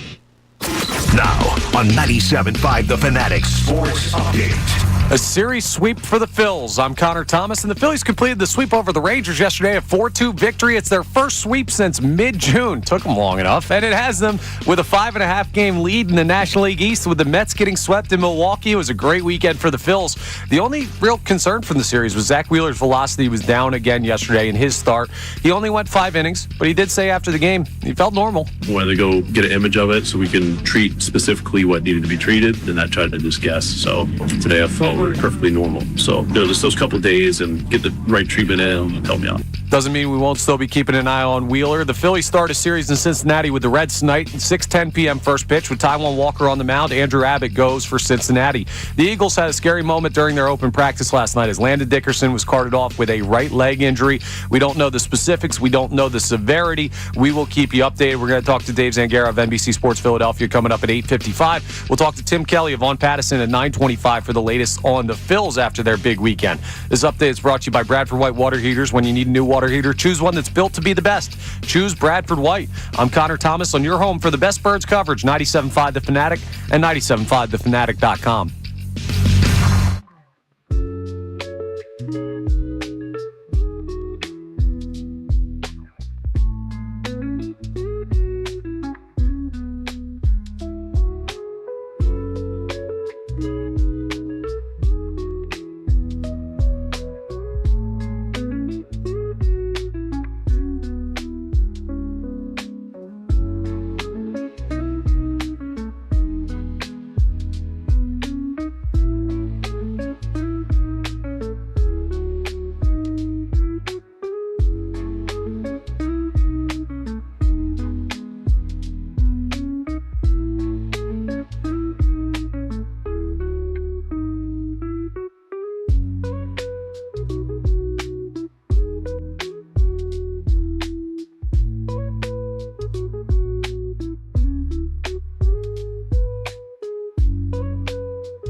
Way less than a month to kick off now. Well, let's do the countdown. Let's look at it. 24 days to the Birds opener.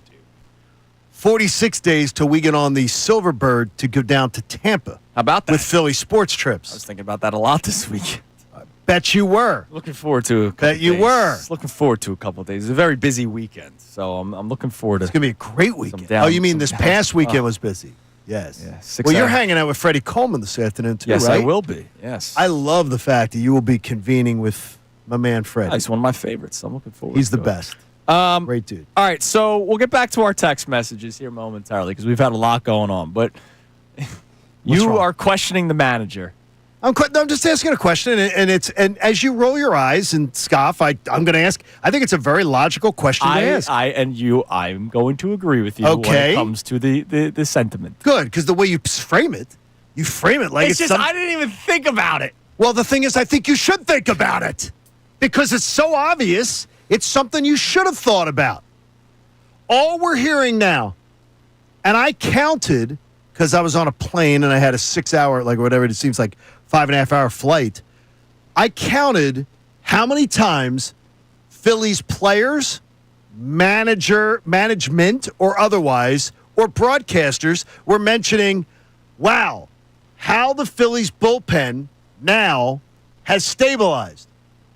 And I mentioned Ruben Amaro, John Kruk, Ben Davis, Tom McCarthy, Dave Dombrowski, Rob Thompson, all the relievers themselves commenting on, well, now everybody knows their roles.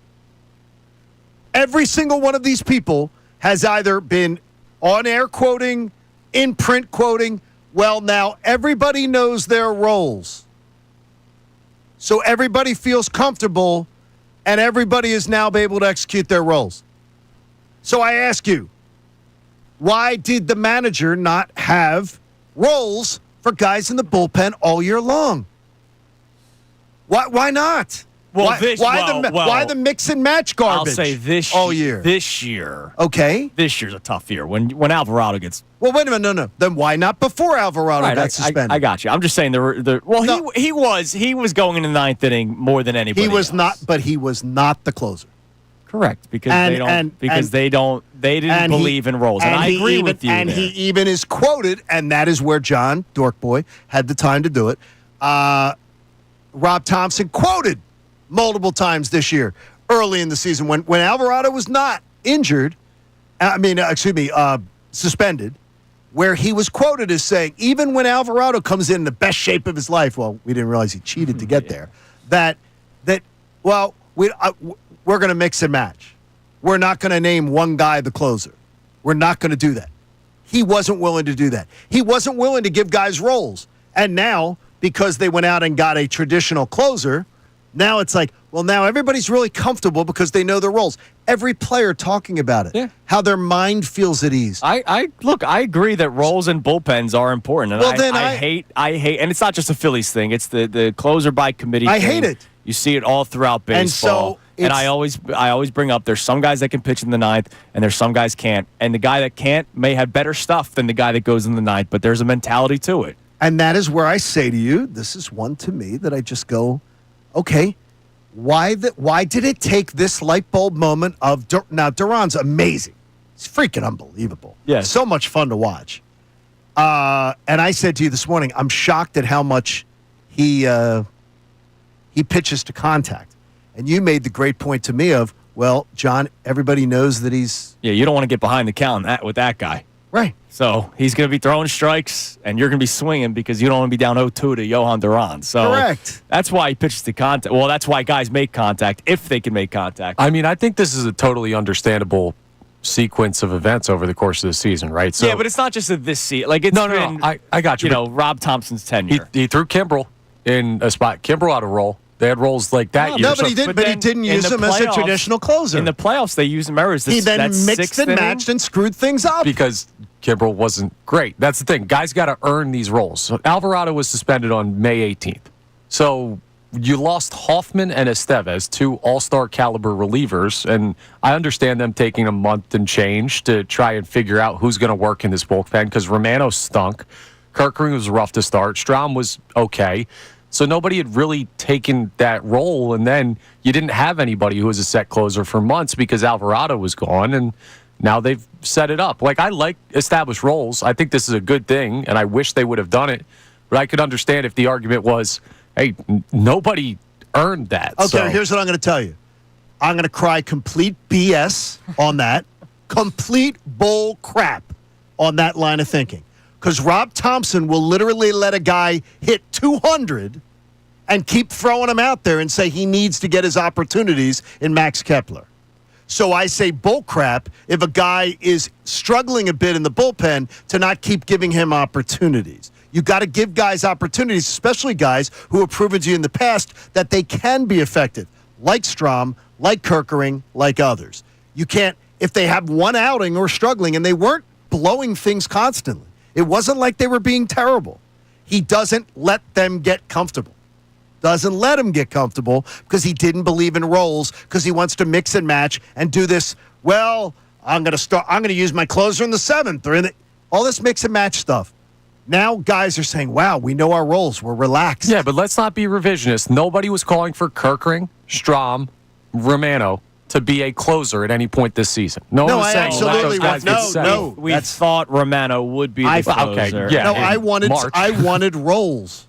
I absolutely have always wanted roles in a bullpen. I've never understood why Rob Thompson was anti-roles in a bullpen. I'm not saying roles. I'm saying specifically those guys. Nobody was saying one of them needs to close. Right? No one was saying Kerkering needs to get the ninth. No, I absolutely wanted him to pick somebody and give them a chance to go out there, have their legitimate shot, and then prove it wrong. And Kerkering was the guy we were And Kerkering was the guy that we thought would be the guy. And remember, he closed out a game, and then Thompson said something like, yeah, this is going to be the norm. And then the next day he went against it. And the next day he was like pitching in the seventh And that inning. was where I came into you and said, this organization and this manager He tells you one thing and he does another. Because he said that, and then he did another. Now, it's just this look. But now we know, Duran, 9th inning's yours, baby. And I'll tell you, I swear to you, if he trots him out in the 7th inning of a postseason game, I'm gonna scream bloody murder. What if it's bases loaded, nobody out? I'm gonna scream bloody murder. He goes out there and gets all 3. No, I'm telling you, just don't do it. Well, just don't do it. You're listening can't to say no for 97.5 The Fanatic, WPEN, WPN, HD1, Burlington, Philadelphia. A Beasley Media Station broadcasting live from the Comcast Business Studio, powering possibilities. He can go into the 8th inning and pitch too. I mean, we've seen that. No, that's fine. Right. I don't mind the 5-out save, especially in a big situation. How many times did we see Leach? No, we saw. I'm more talking about like guys like Rivera, like Mariano Rivera. Oh, he used to do it all the time. He would have no problem with that. He would go 6-out saves. He could do 6-out saves if he had to do it. So it's fine. Especially in playoffs when they said, "All right, dude, let's go." All right, what do we got on the text line? We've been talking a lot about the Phillies. We've been talking a lot about the Eagles today. And the Shador Sanders discussion as the Browns are in town for joint practices and the game itself on Thursday. We asked a question, and forget the name Shador Sanders for a second. Do you find yourself rooting against players when there's more than just the sport that's involved? Where there's stuff that goes on off the field, or there's the camera crew or something. We talked about Tim Tebow earlier today and how that was a circus in 2014 when he was here, and he didn't even make the team. Do you find yourself rooting against people when it's bigger than just the sport itself? What do we got on the text line, Connor? So we do have a check-in on the Shador conversation. This texter, Adam, says the reason he went in the 5th round is the same reason why we're talking about him today. He's a distraction, and I'm not a fan of it. And it's the truth is that it's a distraction. And it's why Tim Tebow got out of the NFL fast.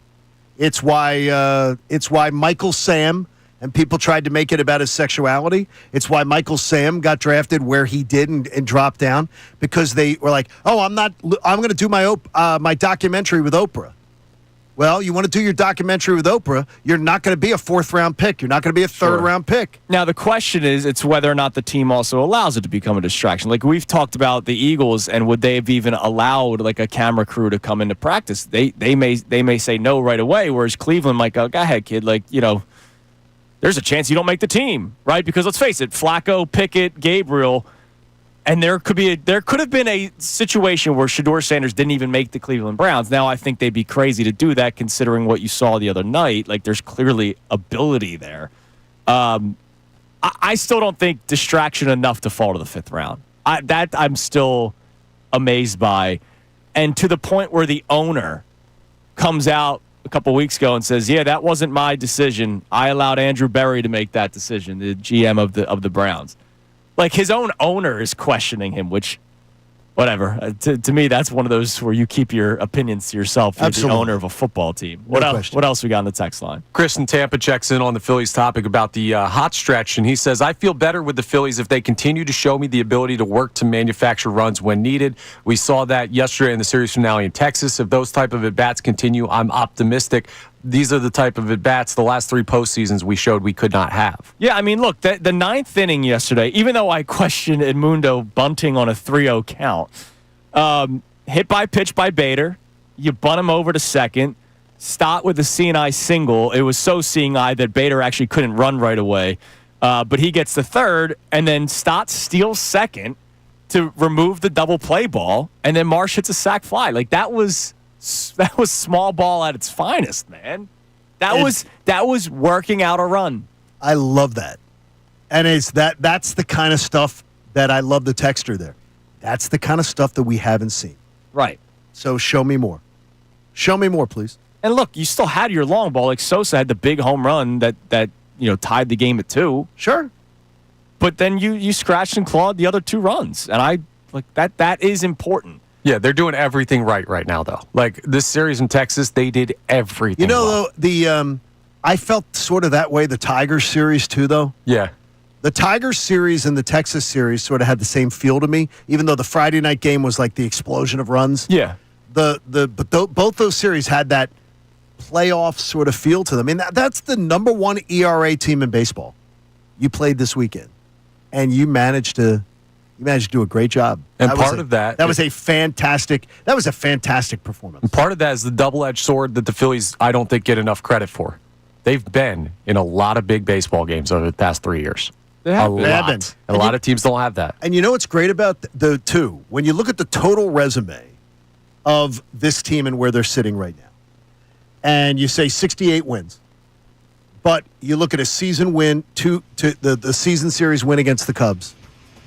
You won your only series against the Dodgers. You go out there and you sweep the Rangers there. You beat the Tigers in a series. They have risen to the occasion when they've been asked. Right. It's more of the ditzing around against the teams that you don't expect them the to. sleepwalk games. That has, We see that it has a lot. got Keep it interesting. I don't want that, but it's I don't- fine. But I get it, though. Look, the Eagles were boring last year. They won a Super Right. Bowl. I like boring. All right, coming up next. Yeah, boring is good. Today's headlines with Connor Thomas. It is Kincade and Salciunas on this Championship Monday here on 97.5 The Fanatic. Do you feel unfulfilled?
11 here on Kincade Salciunas, 97.5 The Fanatic. We have today's headlines with Connor Thomas coming up momentarily. Did you see the wild Johan Duran stat that Jason Stark put out on the 9th? I did not. Closers in Phillies history with 3 straight 1-2-3 saves in their first 3 appearances as a Philly. Okay, well, let me guess. Lidge and Tug McGraw. Nobody, just Johan Duran. Nobody? It's 3 straight 1-2-3 saves in their first 3 appearances. So Lidge, at some point, I imagine. No, but they never, never in the history of the franchise? No, I mean, the Phillies never had a dominant closer. Jonathan Papelbon's your franchise all-time leader. saves leader, right? And he was here during one of the most irrelevant couple of years in Phillies history. No, that's wild, though. Yeah. That's guy's pretty good. Yeah, it shows you how dominant that guy is. That's incredible, though. Yeah, it's unbelievable. It's been really fun watching Johan Duran play. How does he find this stuff? Jason seriously. Stark? Jason Stark, he's a dork, too. It's actually a great question. You're a big dork, Jason. You're awesome, but I love his dorkisms. Oh, my God, I love it. All right, it's time now for today's headlines with Connor Thomas. Today's headlines with the Connor Thomas. Is brought to us by the Lundy Law. For over 70 years, Lundy Law has been fighting for injured people. If you need them, remember the name, Lundy Law, your injury lawyers. Visit LundyLaw.com. That's LundyLaw.com. We're going NBA heavy in today's headlines. Yeah, we are, because Kevin Durant, this is out of character for him. He was tweeting over the weekend. Well, from his own account or one of the burners? No, from his own. Oh, okay. He put his name on this one. And he was getting some criticism about his game. And people were talking about him as potentially like the greatest scorer ever. And he says, 30,000 points on low field goal attempts. I'm a coach's dream. Dime dropper. I mastered scoring at 24 years old, man. Give it a rest. I don't care about being the best scorer ever. You're diminishing my all-time greatness calling me that. So apparently calling him the greatest scorer ever is apparently an affront. Because he wants to be considered more than just a scorer. I understand what he's saying. I mean, look, I don't think anyone's trying to diminish who Kevin Durant is. Kevin Durant's one of the best players in NBA history. I get what he's saying. I don't want people thinking that I just... Like Harden. A lot of people think of Harden as just a guy that chucks up a lot of shots, which for the majority of his career he was until recently once he started becoming a point guard because his age, he kind of had to change his game a little bit. Okay. Durant's never really had to change his game. Durant still has his shot and his ability to score. That has not gone away. Tony, I'm not always the biggest fan of Kevin Durant, like some of his antics and everything. God, is he a tremendous talent? Yeah, he's a hell of a basketball player. He's such a because I think a lot of times it looks almost effortless. Yeah, I think that his reaction there, it's not that deep, bro. Nobody's just relax, dude. Everybody knows. Take the credit that you are considered one of the greatest scorers of all time. Right. Nobody's saying that you were a ball hog. Nobody said that in these tweets. At least I don't think. No, I'm sure he gets hate from random people on the internet for stuff all the time. This is a guy he lives too much in his phone. Put your phone down, Kevin. Relax. Yeah. What else we got? We also had something come out Friday afternoon that we have not gotten a chance to talk about NBA-wise. They released their Christmas Day slate. It's going to be Cavs at Knicks, Spurs at Thunder, Rockets at Lakers, Mavericks at Warriors, Timberwolves at Nuggets. The Sixers, once again, not playing on Christmas. Any surprise at all? Well, duh. That they're not playing on Christmas. They're not deserving to play on Christmas because that's supposed to be the marquee matchup, so they're not going to put a potential bad situation on the court.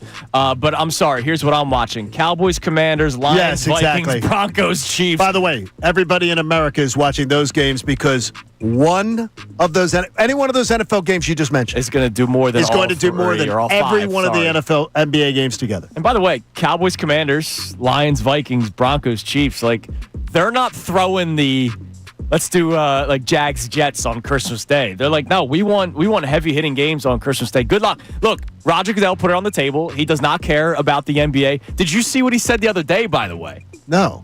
Oh, dude. What do you say now? The NBA isn't our competition. Amazon and all these other streaming services are our competition. Well, the NBA is no competition for the NFL. No, I know, but the fact that I'm glad that he said it, though. He just straight up said, he's like, yeah, we don't care about the NBA. No. We care about streaming services that have, millions of things to watch. And by the way, the American public has voted. That's true. That, there it is. The Right. American public votes where it is. All right, what else we got? So we have plans on Christmas for the NFL. We'll also have our replay from earlier today. Is this a hot streak for the Phillies, or are we starting to see who they are? I mean, it's obviously a hot streak, right? Sure. Now, what I will say is the team that we're seeing now is closer to the true version of what this team is than the team that has caused some people throughout the season to say, oh, year's over, they're going to miss the playoffs, they're not good enough, this, that, and the other thing. I think we're seeing closer to the true Phillies, but it is a hot stretch. They're not going to be this. So if you're seeing this and thinking, see, this is the team they should be week in and week out all season long, that's an unfair expectation. Unless you look at what the Brewers are doing right now and say other teams should do that.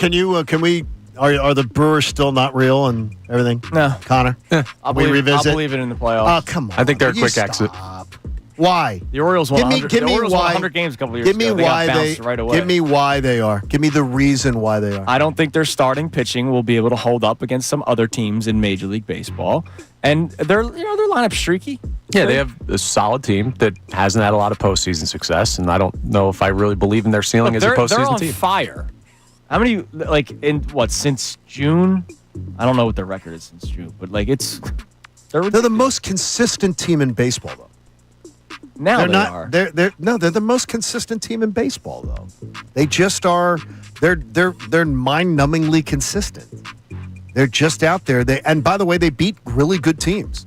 When they play good teams, they beat really good teams. Yeah, but you see this sometimes in baseball where teams peak early, and You do. The Brewers feel like they're peaking early right now. That's my biggest gut I would feeling. agree with you on that. I mean, we saw it last year with the Phillies, where where you're like, okay, but the Phillies were already not playing their best ball by this time. Yeah, I'll tell you right now, though, this is the thing. I don't like playoff teams where I can tell you right now there's a 0% chance they play better in the playoffs. 0% chance. That they're playing better than that. Well, here's what I'll give you. They're playing better than right now. Well, here's what I'm going to give you is that we're going to find out September 1st, 3rd, and 4th at Milwaukee. Sure. There's a good chance for the Phillies to go there, win a series, and say, yeah, this is what's for real. Yeah. We'll see what they do. That'll be a fun series. It'll I'm be looking good. forward No, to it's it. a good series. What's really strange is they play Labor Day, and then they're off Tuesday. Huh. And then they play Wednesday and Thursday. Oh, in the series. Yes. Oh, that's weird. I've never seen That's like opening day. I've never seen an off day on a Tuesday and then they play Wednesday and Thursday. We're not used to it's an opening. It's an really opening strange. weekend series, right? But at least they're playing Labor Day, which is because it's they didn't play 4th of July. I think. By the way, I can't wait to watch the Phillies play Jose Quintana for what feels like the 8 millionth time in his career. That guy's always around. How many teams have they played him on? Man, I mean, seriously. White Sox, Cubs, Angels, unbelievable. Giants, Pirates, Cardinals. It's Mets, going to be Brewers. fun. Magic That's number's also- 40. That's the lead into Eagles-Cowboys. Hell yeah. That It's going to is. be one heck of a week. That's going to be a great week. Coming up next, speaking of the Phillies, we'll celebrate the latest magic number, Johnny. We'll look ahead to their schedule and the Mets as well. Also, who is the anti-Jalen Hurts? It's Kincade Salciunas, 97.5 The Fanatic. Now on 97.5 The Fanatic Sports Update. Phils build their lead in the East. I'm Connor Thomas. The Phillies completed the sweep over the Rangers yesterday, a 4-2 victory in the finale. It's their first sweep since mid-June, and it has them with a 5.5-game lead in the NL East. The Mets swept in Milwaukee over the weekend. You'll love to see that. The only potential concern from the series was Zack Wheeler's velo being down again yesterday. His start got pushed back to Sunday because of that, and he only went 5 innings. But said after the game that he was feeling all right. Wanted to go get an image of it so we can treat specifically what needed to be treated, and that tried to just guess. So today I felt perfectly normal. So just those couple days and get the right treatment in help me out. Now, feeling perfectly normal and looking perfectly normal are different things, so we will keep an eye on Wheeler to see if he returns to form. The Phillies start a series in Cincinnati with the Reds tonight, 6:10 p.m. first pitch. Taijuan Walker versus Andrew Abbott, the pitching matchup. The Eagles had a scary moment during their open practice last night. Landon Dickerson was carted off with a right leg injury. We don't know the specifics. We don't know the severity, so everyone's holding their breath as we keep an eye on that news. We'll talk to Dave Zangaro of NBC Sports Philadelphia coming up at 8:55 for the latest. Tim Kelly of Vaughn Pattison joins us at 9:25 for the latest on the Phils. This update's brought to you by Moyer & Son. Summer's heating up. Call Moyer Indoor Outdoor for expert pest control and lawn care. Moyer, trusted service, year-round solutions. Visit eMoyer.com today. I'm Connor Thomas on your home for the best birds coverage, 97.5 The Fanatic and 97.5thefanatic.com.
7:25 here on Kincade and Salciunas, 97.5 The Fanatic. Looking at our YouTube chat during the commercial break. Shout out to YouTube as always. Good morning. Good morning. We might need to help our man MBD out a little bit. What's MBD doing? He is very, very worried about the Eagles. What's he worried about? Well, I'll give you that in a couple seconds. Okay, that's But real a tease. quick. Magic number. Where are we at? 0. 40. We're sitting with 40 this morning with 45 games to play, which is really a great number. Yeah, it is. I mean, because every time the Mets lose, it goes down. Every time the Phillies win, it goes down. So I want to look ahead because the Phillies and Mets will square off for 3 in New York Monday, August 25th. So 2 weeks from today. 2 weeks from today. The Phillies, before then, have 3 in Cincinnati, Yep. 4 in Washington, Yep. 3 at home against the Mariners. Yep. Obviously, the Mariners, dangerous team. 3 at home against the Nationals, and then that series with the Mets. The Mets, in the meantime, have the Braves for 3 in New York, then the Mariners for 3 in New York, then they're on the road against the Nationals for 3, and then 3 in Atlanta against the Braves before that series with the Phillies. So both teams have some cupcake series with the Mariners mixed in the middle. I'm going to tell you that the magic number, I think, is going to, when we start, well, you'll be starting the show that day. You and Connor. You off again? Yeah, I'll see you. God, how much vacation time does this guy right? get? I might listen down at the. My God. I might listen down in Avalon. I'm off. What am I off? I'm off. You're down at the end of that week. All right. So we can run into each other down the shore, maybe. I finally get some time off. I got worldwide traveler Connor Thomas, and I got any dime I want to take off, I take off. You had John vacation like Kincade. 3 weeks ago. You did. And Oh, wait, I did? Drew Carey says hello, by the way. 20, I'm going to tell you that the magic number will be no less than 28 when you start the show 2 weeks from That's today. pretty good. That's a lot of wins and a couple Mets losses. No less than 28. So you'll be sitting there going, boy, this is pretty.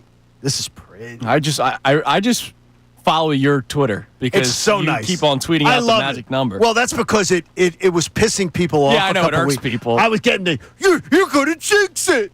You're gonna jinx it.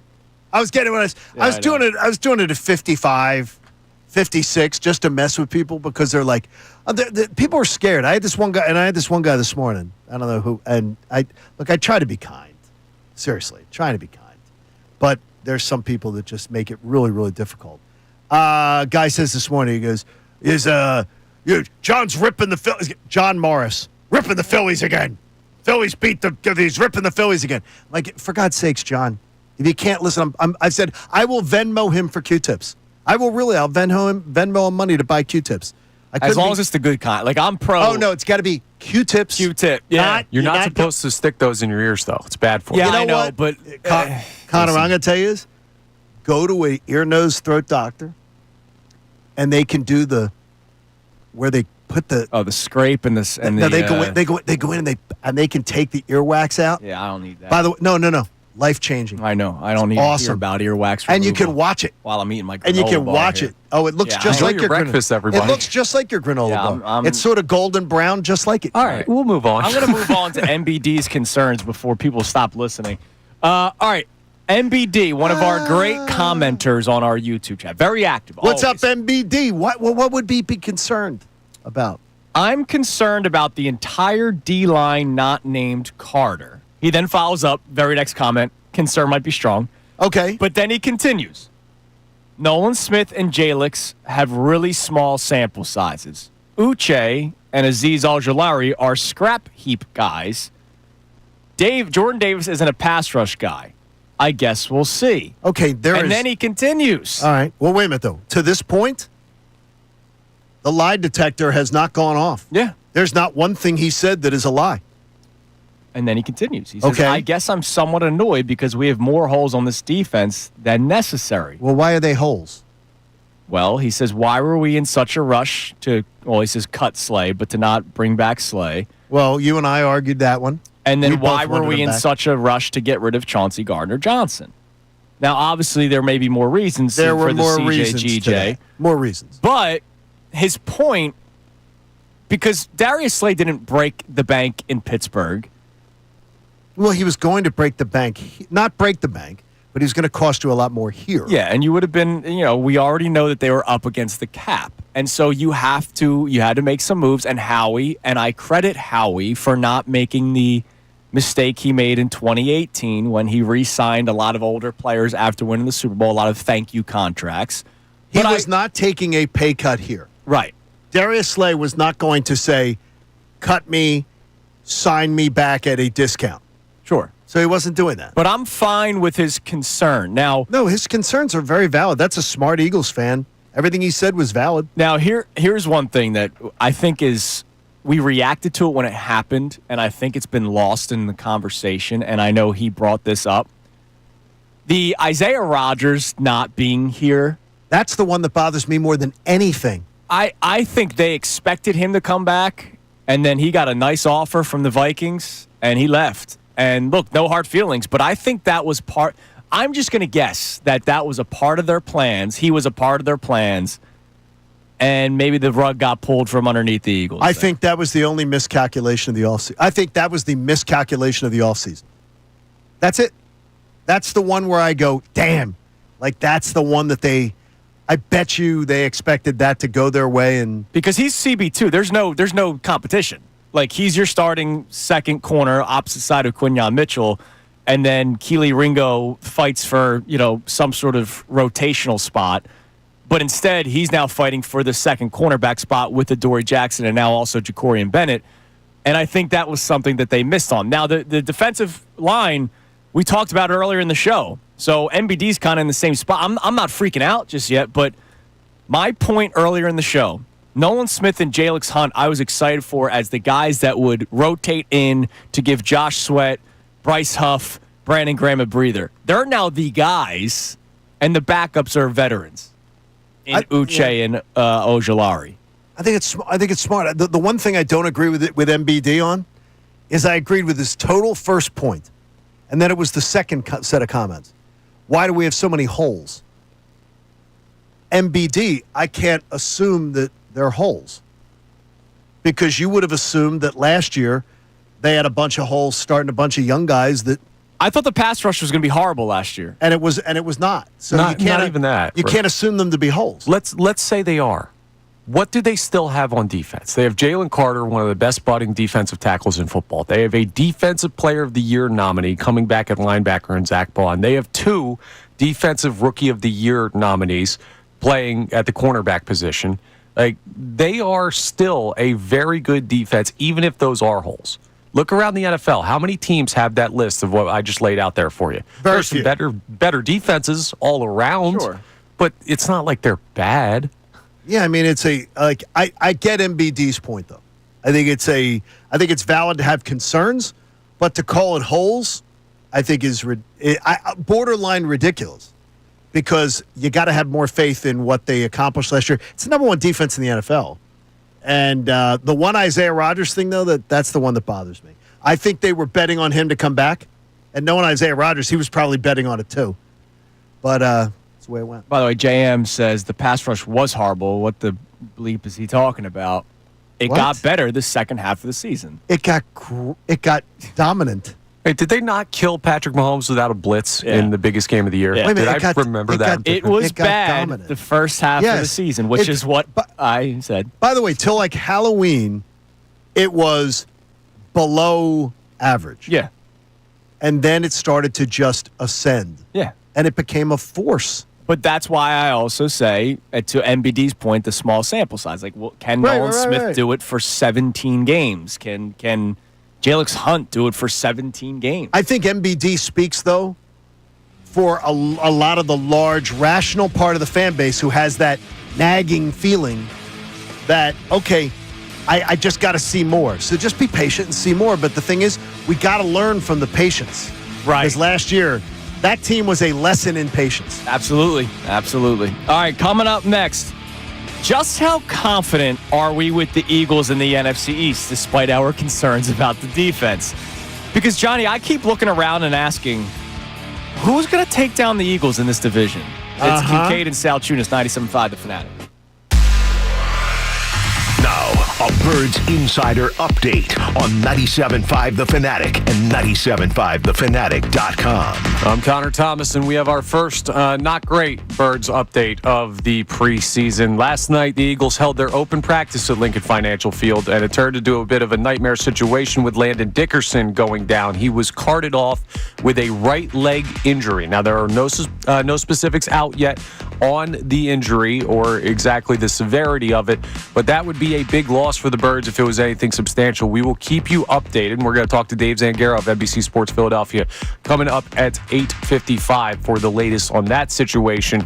Another thing that has not been great for the Birds so far is the cornerback 2 battle, and we saw in their first preseason game against the Bengals, Adoree Jackson, Keely Ringo, well, they didn't look great, but Vic Fangio had a bit of a more positive spin on it when he talked over the weekend. Yeah, obviously they had some tough assignments in that game going against that quarterback and those receivers, but I think it's a great learning experience for both of them, and hopefully they'll both come back. I think it's great that happened, and we'll see how much they can grow from that. It's a big point of emphasis to watch as the preseason continues, but there is another man in the mix with the Eagles making a trade for Ja'Cory Bennett. Vic Fangio, well, he wasn't mincing words when he said what he thought about Bennett. You're going to find out here soon. Just throw him into the action and see what he's got. That's the idea, and that's about as bluntly as you can put it. I'm Connor Thomas on your home for the best Birds coverage, 97.5 The Fanatic and 97.5thefanatic.com.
One here on Kincade Salciunas 97.5 The Fanatic. John Kincade, the new Mike Mangler. Dude, that's you. No, it's not. It I was don't ever. fine. It was fine. I never touch the mic. Why did This thing, because I just knocked it and it falls off because somebody twisting this damn thing around. Dude, you might have to be Drew Carey the rest of the show. I'd be fine to be Drew Carey. I think you actually have to hold. Dude, that's not getting back on. Okay, I'll be Do Drew I need Carey. to come in there and fix it? You can fix it the next break. I'll get it next John's break. on a remote I'll be Drew. broadcast right I saw now. Drew. That's awesome. Drew had a nice little stick mic. So, June 29th, baby. All right. Yep. We're counting down the days. June Johnny. 29th. By the way, Ray Dunn comes your way at 10 o'clock. Saw Ray during the commercial break. Just want to quickly, address Mikey and the departure. It's a shame. We know this industry is a tough one. It is. As much fun as we have doing this, we know that there is a lot of concerns surrounding this job as well, and that was a tough day on Friday. Mike is a guy who I respect a lot. I know you respect a lot. Sure. He's got two big fans of his in this building right now, in this studio right now. He does. So it was a shame to find out the news later on the day Friday. It's a bummer because I'm a big fan of Mike, and it's going to suck not seeing him there. What really sucks is that when I got a member of my own family who would be more depressed if Mike's not on the air. It's my brother's Mike's biggest fan. Right. Mike Missanelli, whether he's a guy, whether sports opinion or otherwise opinion, he's a really good dude. Yeah. And I've known Mike since the 90s. Yeah. I've known Mike since I interned in this business. He's a good dude, and he had a lot of good influence on me and other people, and Mike will definitely be missed around. Yeah, absolutely. Yeah, it will be. Definitely been a big influence. When we were in New Orleans hanging out, we were just talking about how many years ago it was when he and I did the show together. So, we wish Mike the best, man. It was a bummer finding out that news on Friday. All right, the NFC East, Johnny. So you saw something from Dak Prescott. Don't worry about the mic. You saw something from Dak Prescott over the weekend. What's a joke? Just bothers me. I mean, seriously, like what is going on when Dak Prescott is saying to the owner, Stan Kroenke, the owner of the Los Angeles Rams, see you in the NFC title game? Like, what the hell? See you in the NFC title game. By the way, last year, before opening week, oh yeah, Dak Prescott sitting down with Aaron Andrews. We're going to win the Super Bowl. Yes. Dak Prescott, I didn't realize this, 2022 before the season begins with Aaron Andrews. I think we got the team to win the Super Bowl. All Dak says is garbage. And it's just he just bloviates the same garbage every year. None of it means anything. And he never delivers on the promise. By the way, last year, when he said they're going to win the Super Bowl, he exits with an injury to the season, and they're 3-5 at the time. And he's got 8 interceptions when he exits the season. So don't tell me that the reason they couldn't deliver is because he got injured. Right. They were 3-5 when he got injured, with 8 interceptions. Jalen had 5 interceptions all year. Yeah. So, I mean, come on, Dak. Stop talking. I look around the NFC East. And look, a lot of it is my opinion on the Commanders and how I think they will fall off this year. Not fall off like drastically where they win 6 games. Like I think they're still a playoff team. No. They have the oldest average age roster in the NFL, and it's like by like 2 years. Like it's not even close. I don't think you could do that back-to-back years and have the success that they had last year. So that's my opinion on the Commanders, which then adds to my comfort with the Eagles. The Cowboys, I think, will be better this year, but do I think they'll be better enough to win the division? No. We did this exercise with the NFC last week about like the teams that scare you. The Lions roster-wise, sure, I just need to see how the coordinators work out for them. But the NFC East, man, like I know we do this every single year. Is this the year where the back-to-back streak is finally over? I feel so confident that the Eagles win the division this year. Like extremely confident. Completely. You guys feel more so than I do. Not even a night's sleep will be lost. Like my prediction, 100%, Eagles win the NFC East, right? That is what I believe will happen. Okay. But if I look at the Commanders and what they did last year and what Jaden Daniels has shown he could potentially be at this level, I'm not sleeping on them. And I don't think the Cowboys are a bad football team. I don't think they're good enough to win the division, but I don't think they're in a bad spot. Like, it's not outside the realm of possibility that those two teams are in the mix in, let's just say, like, late October or late November, early December. Okay, let me give it to you here, just to sort of play this out. Your scenario there. Thanksgiving time. The week before Thanksgiving, the Cowboys host the Eagles. The Thanksgiving, they host the Chiefs. Then they're at the Lions. They have the Vikings. They host the Chargers. They're at the Commanders. I mean, I don't see it. I just can't even.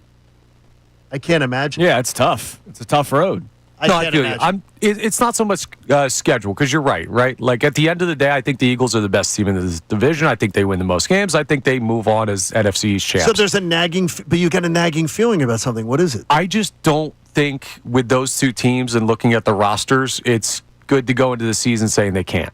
Do you remember the Commanders last year, though? You remember that the double deflection that won the game against the Bears? Yeah. Which they should have lost. Yeah. The game against the Cowboys where what's a 97-yard touchdown player? That was a crazy yard. last couple minutes because Like, there it was was wild. I love multiple that. returns for touchdowns. They won two games in the last second at home that they arguably should have lost. Those things don't happen consecutive years. No, but I think they have a better roster this year, just if you're looking at a one-year window, because they're old. But for this year, I think their roster's better than the team that went to the NFC Championship game last year. I don't see it, and I don't see them back. I don't see them following up with another performance. By the way, their schedule. I don't have them like Connor. I don't see them. I can't see them doing last year's win total. I really don't. They have the They won 12 last year. I cannot see them winning 12. Here's your I don't think so either. Commanders, Giants, Packers in week 2, Raiders, Falcons, which will be decent test. Chargers. We'll see about the Bears, Cowboys. Chiefs, Seahawks, Lions, Dolphins, Broncos, Vikings. It's a tough stretch. That's 6 games. That's their, quote unquote gauntlet. Yeah, all I'm trying to say is there are some people who are like, no shot the Eagles don't win the division. I'm not going into the season with that mentality. Feel good about I think the they Eagles. do. I'm not saying no shot they don't. Wow. We're going to talk into manhood. That's offense. We're going to talk into manhood by October.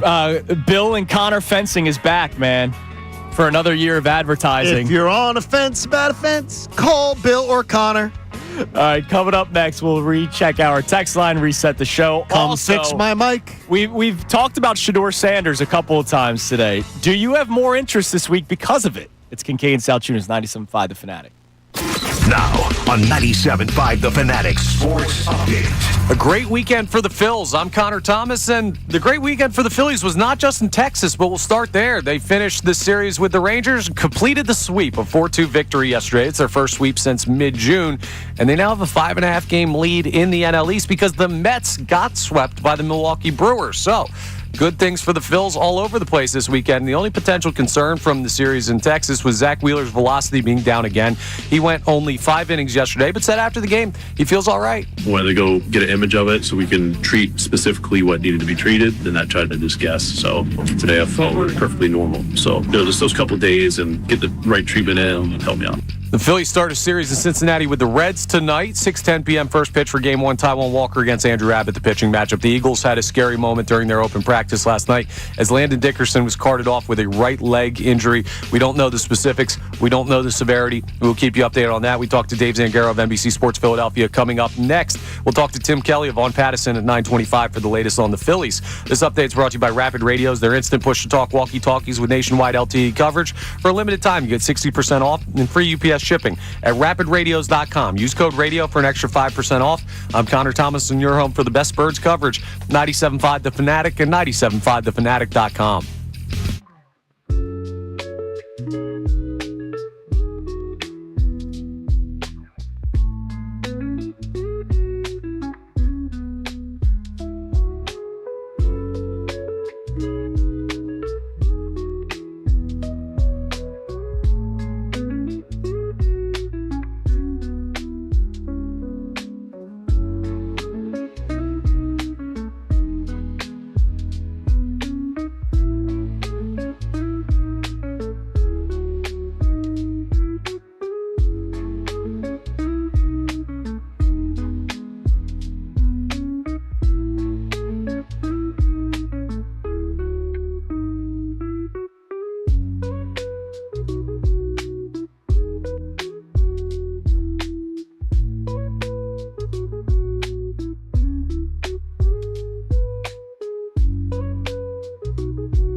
this Championship Monday.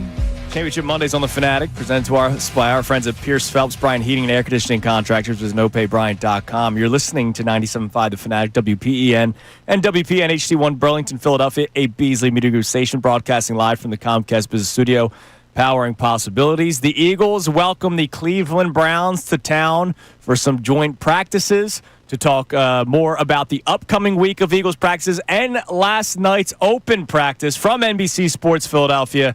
Our man Dave Zangaro joins us. Dave, good morning. How are we doing today? I'm doing well. How are you guys? Doing good. I'll feel a lot better once I find, hopefully, good news for Landon Dickerson. Could you please either help us out there, or should we start sounding some alarms? Yeah, no news to report right now. I think everyone's just in a wait-and-see mode to find out what the injury is and how significant it is. But, yeah, it was the stadium of 50,000 people got pretty quiet last night when he went down. Late in practice, too, about the 2-hour mark.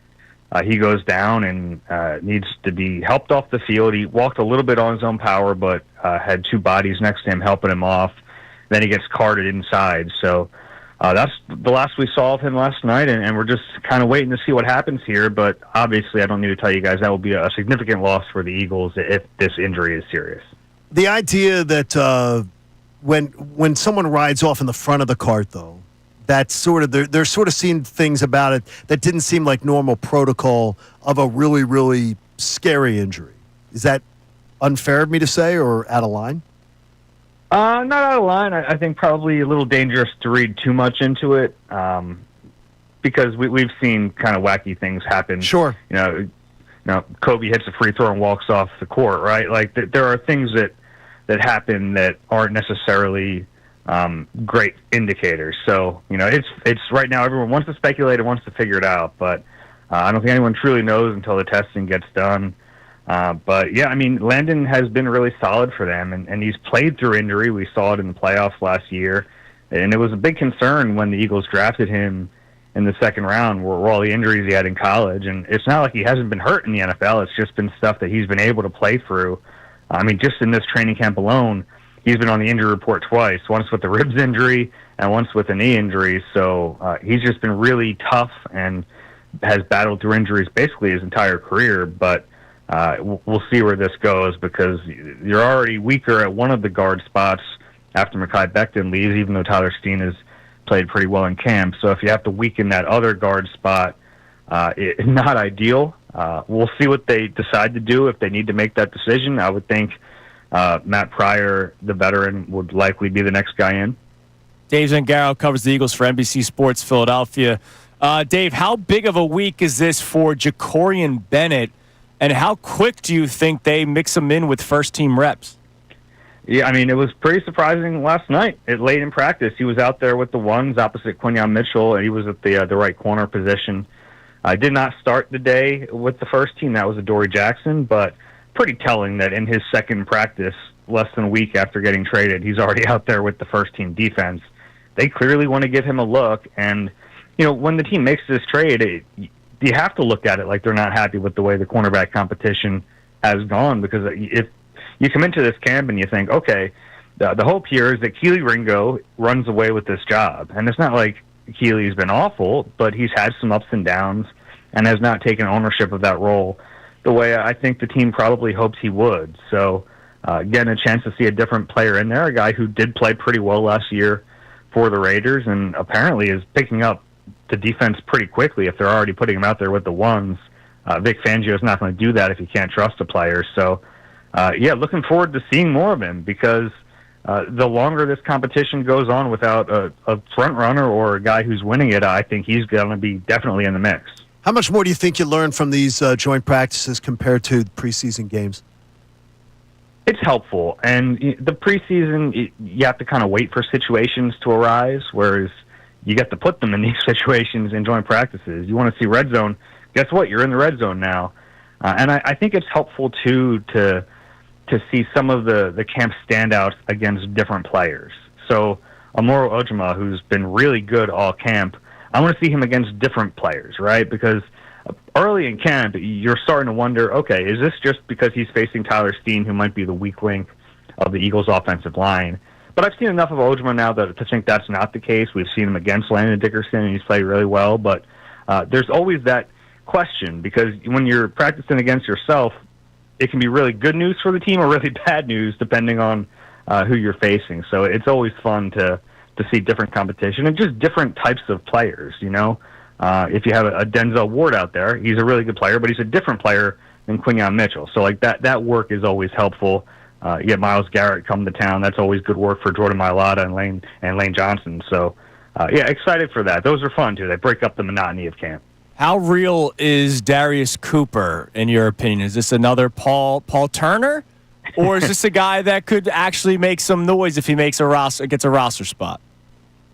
Look, I think there are levels to this. And we're talking about, can he make the roster? And we saw last night him getting some quality work on special teams, which would have to be a part of his role if he does make the roster as the 5th or 6th receiver.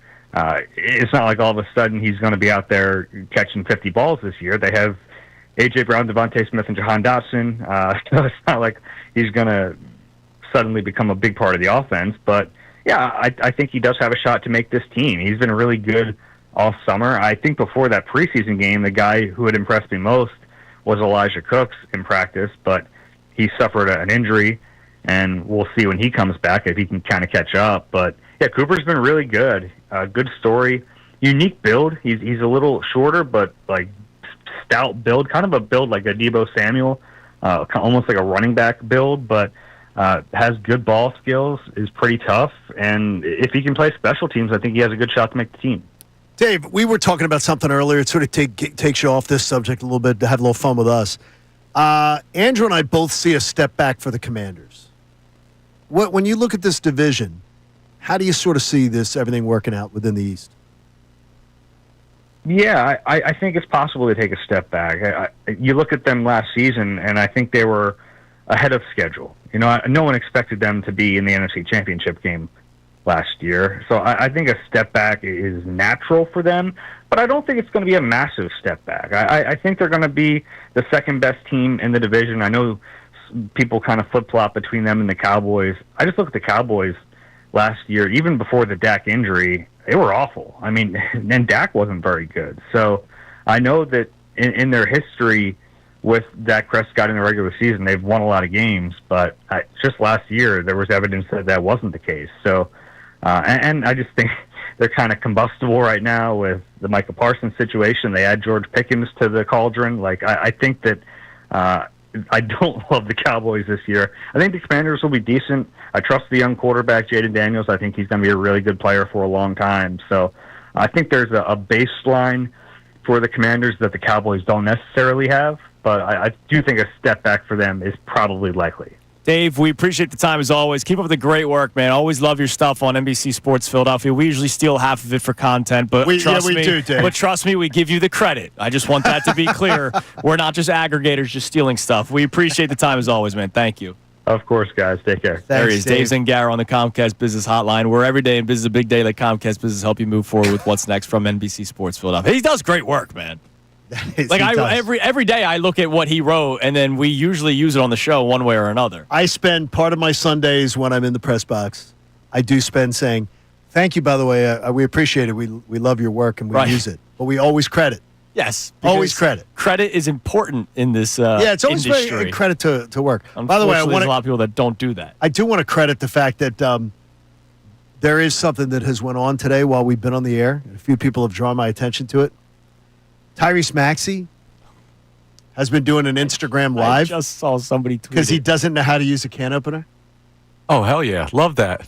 And Tyrese Maxey's trying to use a can opener. Look, I understand that the struggle's real because I had to learn how to use that. Yeah. But it's funny that he goes to social media. Sometimes I think that's self-explanatory. Right. The can opener. Those things are tricky, man. All you got to do is just go to YouTube.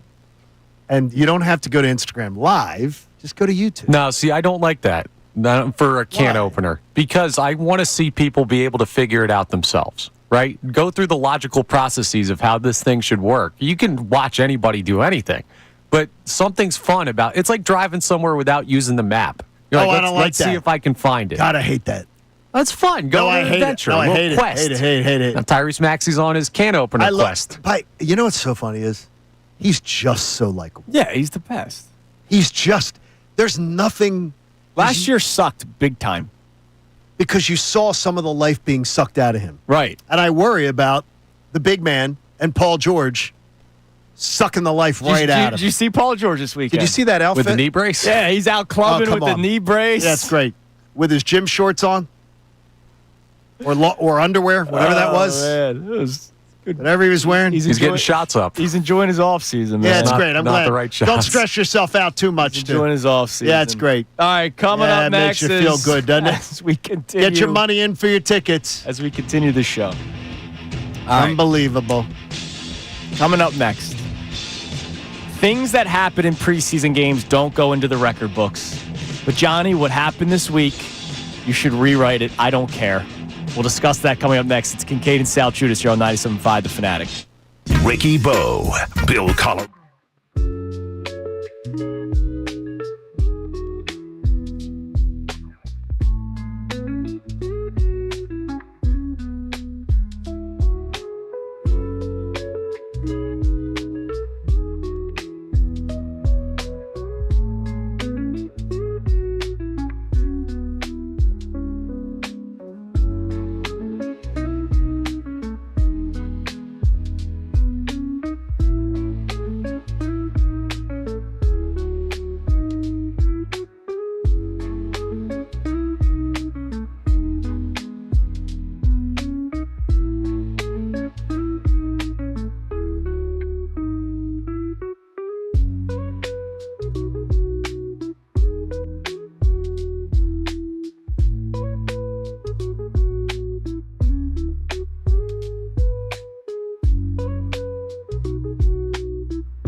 97.5 The Fanatic. Championship Mondays on The Fanatic, presented to us by our friends at Pierce Phelps Bryant Heating and Air Conditioning Contractors. Visit nopaybryant.com. Shout out to our YouTube chat and YouTube feed as always. We appreciate you being along for the ride every single day. A happy birthday from the Kincade Salciunas family to Real Mama Eagle. Oh, is that right? Oh, happy birthday. Happy birthday. Happy birthday. Big fan of Real Mama Eagle. Make it a great day. She has only asked for one thing: a good health report. Yep. For Landon Dickerson. Oh, yeah, dude. That is what she wants for her birthday. Dude, I respect it. Real Mama, we agree with you. I respect it. We're hoping for it, too. I would like good news for Landon Dickerson on I'm Real wondering- Mama's Eagle birthday Well, she got- August 11th period. Well, Landon's got a big tractor. He's got one of those big-ass tractors Yes, he to be able does. to cut his lawn with and everything. So, even if he's because he enjoys mowing the lawn, he could still mow his lawn Yeah. if he even was disabled for a little while. But hopefully he's just okay. I hope he's okay. Let's get him all right. Yeah. We're I'm praying for the best. Not too worried about the lawn. I'm more worried about Matt Saquon Pryor Barkley. and Tyler Steen being Praying your for the starting best. guards. Yeah, We're looking for the best. absolutely. All right. I know you're Mr. Rules. I got to see if you agree I with am. me. You're Mr. Rules. You know I am. Cam Little, kicker of the Jags, Okay. hit a 70-yard field goal in a preseason game over the weekend. 70. And with room to go, like maybe probably 72, 73 yards it traveled. And of course, it's not going to count in the record books because it was a preseason game. And so what? 64 yards is still the longest in an NFL game? Maybe. 65, maybe, I thought. Was I it don't know. 65? I'll look it up. All right, From look it up. is it the guy from the Raiders? Or I don't know. What, Sebastian Janikowski? Yeah, maybe or I'm wrong on whatever, that one. Seabass. And also the guy that kicked for Prater for the Lions. I think Prater tied it with 64. Could do that. Cam Little hit a 70-yard field goal. 66 by Justin Tucker. It was Tucker. So that happened recently. and he won't then. be getting another one. No, he won't be. I think And the team masseuses are pretty happy he won't be. I think Cam Little's 70-yard field goal should be put in the record book. No. Why? Mr. Rules. Oh, it doesn't count. So because now it's a we're adding exhibition games? Here's why. Why? Because that We don't do this. he kicked that against a legitimate rush. People were No, legitimately it wasn't trying. a legitimate rush because it wasn't legitimate first teamers. Well, No. it's special teams. No, So- it's not legitimate first team special teams players. Well, you don't know that. I don't. Yes, know we that. do. Do we know who the Steelers' first team special teamers there's were? not there's the Scribinis are in that By the at way- that point in that game. By the way, if you watch the kick, the guy that came off the edge just missed it. He almost blocked the kick, which is what I'm saying makes it even more impressive that he felt a legitimate rush off the edge trying to block his kick, No. and he drilled it. I'm tired of you. I'm tired I'm of this tired stuff. of you and your wanna, rules, yes, dude. you know what? You hate rules. You want to live in a lawless society. We're now going to go, okay, well, now we want to count exhibition game stats. No. So spring Just the training home runs count then by you. Just the kick. Just this one thing. Just We're this going to one pick and kick. choose. Connor? Well, if a dude Connor, hit a- come on, voice of reason. Would you speak Yeah, up? you're the voice of Yeah, reason. absolutely. I'm on Andrew's side. Yeah. Oh, you're on out this of your one. mind. Yes! If a dude hit a 560-foot home run in spring training, No, we don't I'd still be count like, it. That's the longest home run. No, it isn't. We don't count it. It's still a stadium. see, It's still a here's- major league pitcher. That No, he's it's hitting not. it It's off at of. spring training stadium. Passing yards, no. Rushing yards, No, no. we don't- Touchdown stuff, no. But a field goal is a field No, goal. it's not. A sandwich is a sandwich, but a manwich is a meal. See, here you go. See, you're Mr. I need you to break down the Steelers' special teams depth No, we're chart to not let me picking. know.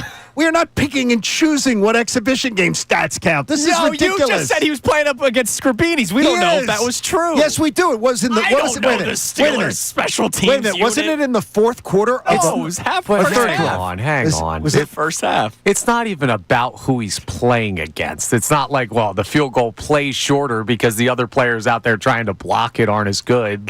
He made a 70-yarder. I don't That's care. insane. It's an exhibition game. We don't count exhibition stats. We never have. Pro sports don't count them for a reason. Boo. Because it That's doesn't lame. matter. I want cool stuff to No. happen. You like that it's the no fun league. No, you we like don't- that. No, I like that there are rules in life. I do like rules. For God's sakes. Let's count God. this. We're going to count this, but we're not going to count that. I'm counting Myron. this one specific kick. what I'm gonna do- Why is that Myron? Why I'm is gonna that take you- nerd? I'm gonna take Why you- is that nerdy? By If the anything, way- you're the nerd for following the rules. By the way, they were there the other day at lunch. I could have sat you at their table. who? The Phillies game. Some of the analytics people. They were all sitting there. I could have taken you over to their table and sat with them. I sat with John Kruk. I sat and had lunch with But it's Crook. not You could have gone. analytics. You could have gone and sat with the. Yeah, Myron. I think we should count preseason kicks.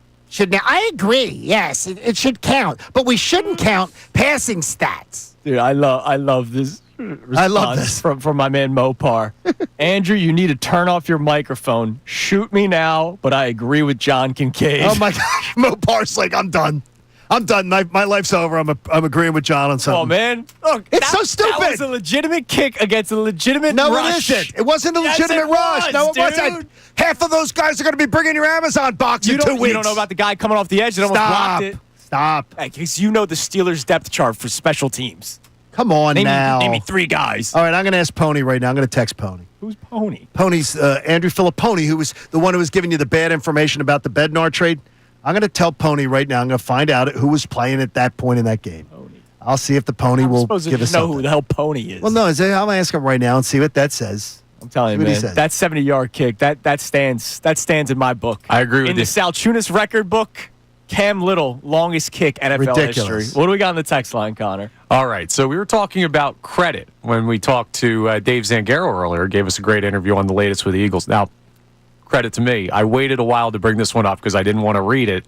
Ryan from Florida says, is it time for Andrew and John to give Connor credit not giving up on Brandon Marsh and Trey Turner this year for the Phillies? Well, Scott, I'm glad first he off- typed that. When he typed that tweet, and you get to send it now. Yeah, first off, I never gave up on Trey Turner. John never really. You just No, didn't like didn't his. give You up didn't on like it. his. You didn't like his defense. I hate his defense. And by the way, what did I do already in the show today? I stood You up and I lauded him said for it. I lauded him for the way he's been playing defense. So exactly nothing I've ever said about Trey Turner's defense is false. Now, Brandon Marsh, I still think you can have a better center fielder than Brandon Marsh. And I've said that from the very beginning. How many times, John, because now I'm pissed off, how many times have you heard me say Brandon Marsh is a Major League Baseball player and will be in the major leagues for his 10 years of service time? We always say that. Said it a million times. And I want him in left field if I ever want him anywhere because I think he's a liability in center I agree. because he's too hesitant. He's afraid. I will never give Connor Thomas credit for anything. No, That's we're okay. not going to. I appreciate Ryan in Connor Florida. Thomas. Recognizing the There you ball go. knowledge. My There you guy. go. There you go. All right, coming up next, we'll go to somebody that actually knows baseball knowledge. Tim Kelly from On Patterson. Well, he does. Tim Kelly covers the Phillies for On Patterson. He joins the show next. We'll get to talk about Zack Wheeler's outing yesterday, the plan moving forward, and a whole lot more with the Phillies, who are 5.5 games up with the New York Mets for first place in the NL East. It is Kincade and Salciunas on this Monday morning, 97.5 The Fanatic. Now on 97.5 The Fanatic Sports Update. The Phillies finally sweep. I'm Connor Thomas and the Phils. Well, it had been since mid-June that they had completed a sweep in a 3-game series. Well, they did that over the weekend in a 4-2 victory over the Rangers in the finale. They locked that up. It's that first sweep that we've been waiting for a while, and it gives them a 5.5-game lead in the NL East with the Mets getting swept in Milwaukee. The only real concern that came out of this weekend, or potential concern, is Zack Wheeler's velocity being down again in his start yesterday. Only went 5 innings, but after the game, he said everything felt normal. Wanted to go get an image of it so we can treat specifically what needed to be treated, and that tried to just guess. So today I felt perfectly normal. So just those couple days and get the right treatment in help me out. Next, it's on to Cincinnati. The Phillies play the Reds tonight. Well, the next couple of nights, a 6:10 p.m. first pitch for Game 1. Taijuan Walker faces Andrew Abbott. The Eagles had a scary moment during their open practice last night. Landon Dickerson went down with a right leg injury. He was carted off. We don't know the specifics yet or the severity of the injury. We're all holding our breath, hoping that it's nothing too bad for Dickerson. We'll talk to Tim Kelly of On Patterson coming up next for the latest on the Phils. This update's brought to you by Rapid Radios, their instant push-to-talk walkie-talkies. With nationwide LTE coverage for a limited time, get 60% off and free UPS shipping at rapidradios.com. Use code RADIO for an extra 5% off. I'm Connor Thomas on your home for the best birds coverage, 97.5 The Fanatic and 97.5thefanatic.com.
Great Grandpa's sports talk show. This is today's talk show. Kincade and Salciunas, 97.5 The Fanatic and 97.5 The Fanatic. It is 9:24 here on Kincade and Salciunas, 97.5 The Fanatic. A couple of things before we get to our man Tim Kelly from On Patterson here. Congratulations to the Team Pennsylvania in the girls' Little League softball. Just like there's Little League World Series, there's also Little League World Series for softball. They were a group from Johnstown, Pennsylvania. So Kincaidstown, Pennsylvania. Have you ever been to the Flood? You ever seen the Flood buildings there? It's amazing. I have not. No. It is amazing. They show you the buildings downtown. They have historical markers on them to show you high how the bad water the flood got. was. It's outrageous when you wow, see how that's big it crazy. was. Well, I know they have one hell of a softball team. Yep, That's so great. Congratulations to them. And John got an answer on the 70-yard kick. That should go into the record book. Andrew Filipponi from Pittsburgh, the fan in Pittsburgh, does the afternoon drive. Good job. Text me back. I said, any idea who was on the field for the Steelers when that 70-yard field goal was hit? Backup special teamers. My partner thinks the record book should count it. Official answer. Mike Tomlin pulled all the starters who dressed for the game by the end of the first quarter. And guys he likes to block kicks with were all off the field. Well, the one guy almost blocked it. Like Cam Hayward. Didn't even dress for the game. So, no, it was all tomato cans. All right. That's my own. The tomato cans comment. I'm pro Cam Little here. So we Count don't the count kick. any of these. Count the kick. No, you can't count the kick. 70-yarder No. record book. No. Oh, what? You want Justin Tucker to stay on top? No, I don't want Justin Tucker. What's that supposed to mean? Well, no. There's stuff in there. It's not. Don't need to say. I'm saying. Yeah. Don't need that. Maybe we should have a new record holder. All right, Yeah. let's head to the Comcast Business Hotline. Every day in business is a big day. Let Comcast Business help you move forward from what's next. From On Patterson does a great job covering the Phillies. Our man Tim Kelly joins us. What's up, Tim? Good morning, man. How you doing? What conversation did I just walk in? Yeah, he wants to. Tim, my partner wants to count 70-yard field goals from preseason. Did you NFL see the games. 70-yard field goal? That should go into the record books. I don't care that it's a preseason game. That one should stand. I don't think it should go in the record books, but when we talk about great field goals, it should be referenced. Okay, but that's different. Yeah, you can do that. You can, if you want to do that. I'm putting it in the Salciunas record look at- books. look at the Salciunas football record books. It goes in there. You're like a coloring book. Tim, so the Phillies had a nice series sweeping the Rangers, but obviously one of the big storylines we'll continue to follow is the status of Zack Wheeler. What did you make of his outing yesterday, and what do you believe the Phillies will do with Wheeler moving forward? Yeah, I'm interested to see what they do moving forward because it wasn't a disaster yesterday. He didn't come out enough to leave the game early. He didn't give up 10 runs. He still struck out 7. Like, for most starters, yesterday would have been a great start. For him, though, I think it was 51 out of 83 pitches were strikes. Felt like he yanked a lot of pitches glove side still. It didn't seem like Zack Wheeler. Now, he said after the game that he felt healthy and he's just kind of going through one of those periods you go through during the season. That's not legally binding, though. If he wakes up today and doesn't feel good or whatever the case is, they could still put him on the IL. So I think it's a wait and see with him. Nothing that happened yesterday made me think it's worse than it was, but it also didn't alleviate the concern either. The idea that they were showing on NBC Sports Philadelphia the velocity down 2 miles an hour on every pitch from his last start. That seems alarming. I don't know why you wouldn't take the next 2 weeks to just give him a couple starts off, considering you've given him time off in previous seasons and it's proved successful. Yeah, they gave him off in the second half of the 2022 season. He came back and was tremendous for the postseason. So I definitely think there's an argument for doing that. It's just, will they ultimately do that? And I mean, I guess it's possible that they think there's nothing there that rest off is necessarily going to fix, but it's hard to make that case when the velocity's down. Some guys returning eventually. What are you expecting the timeline to be? Aaron Nola, Alec Boehm, and who are you expecting to see when they make that return? Yeah, it's interesting with Aaron Nola and Alec Boehm. I mean, Alec Boehm, I would assume, is back during this Red Series at some point, if I had to guess. But Aaron Nola, I believe, is going to make one more start at AAA, and if all goes well, we'll come back up. So Alec Boehm, I think you're going to see what you're going to see. Like, he is still the best third base option the Phillies have. He's not a perfect player. He has flaws, but for a team that doesn't have enough right-handed hitters, they will welcome him back at third base. And then with Aaron Nola, that's really a great question because obviously for as much as we've debated Aaron Nola, there's no question about the durability over the last 7 or 8 years. Can he get back into being that guy? Because that would be huge. So we talked about roles earlier, and I was like literally going over work like yours and other print writers and stuff that's been said electronically on broadcasts about the fact that now all the guys in the bullpen are saying how comfortable they are with their roles now that everybody knows what their role is. I wondered aloud earlier, why had the manager not found roles for players earlier this season and let guys and had the patience to have guys find roles?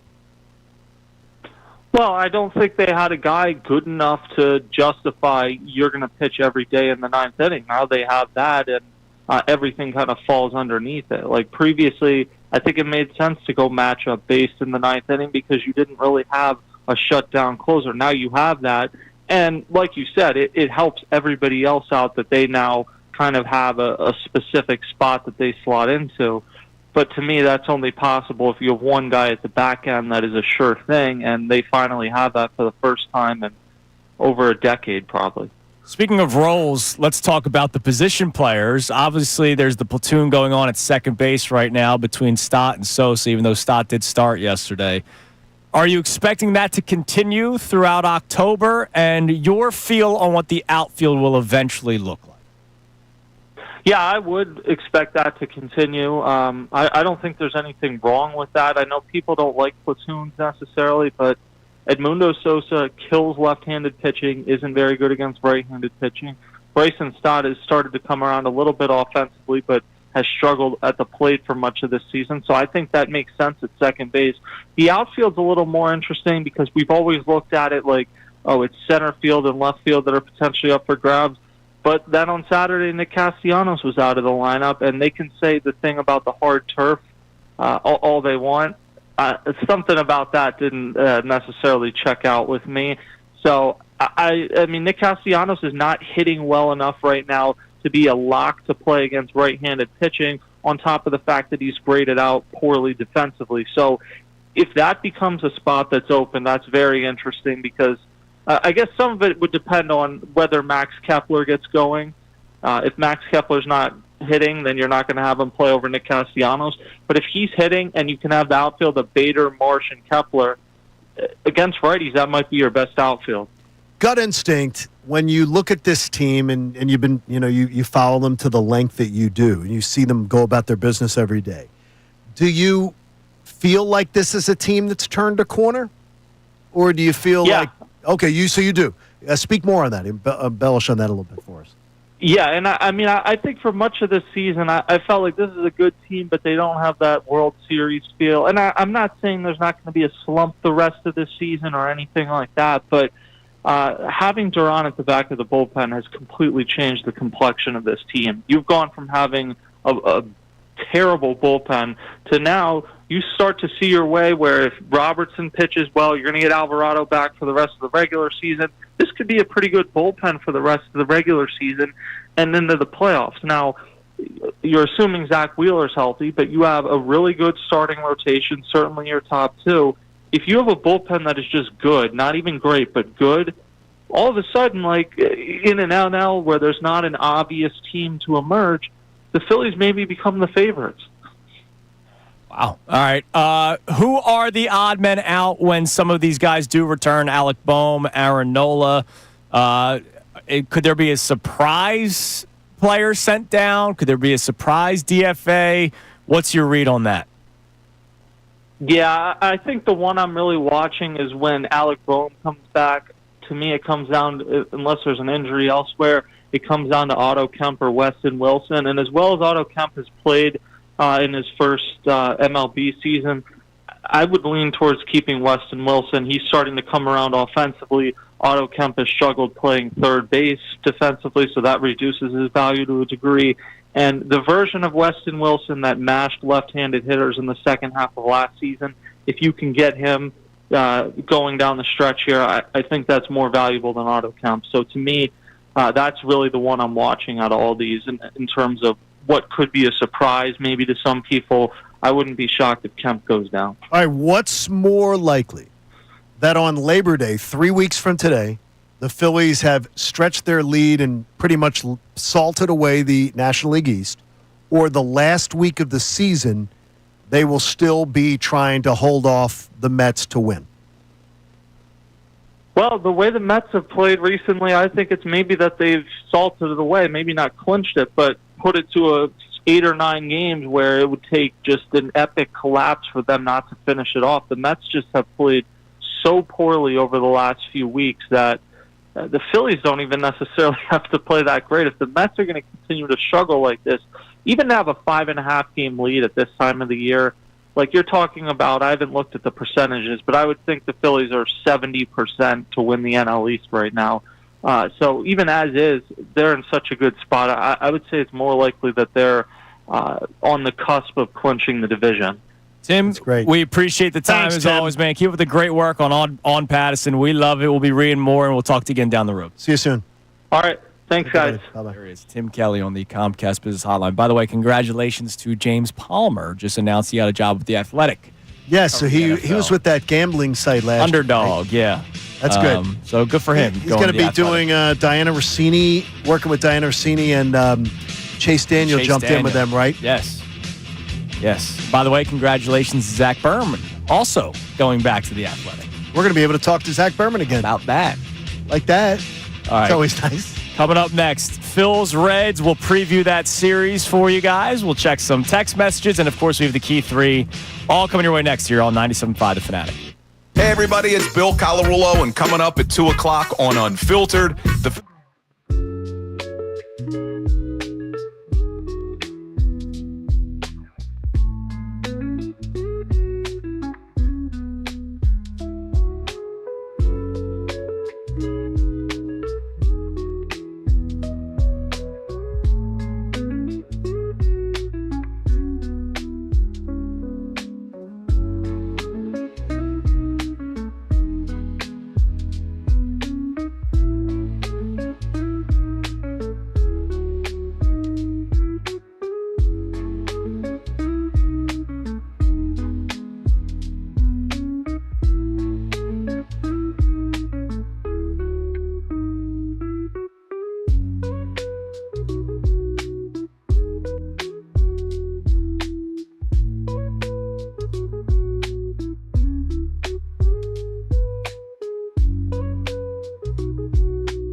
Here on Kincade and Salciunas, 97.5. The Fanatic. Phillies about to begin a 3-game series with the Reds beginning tonight.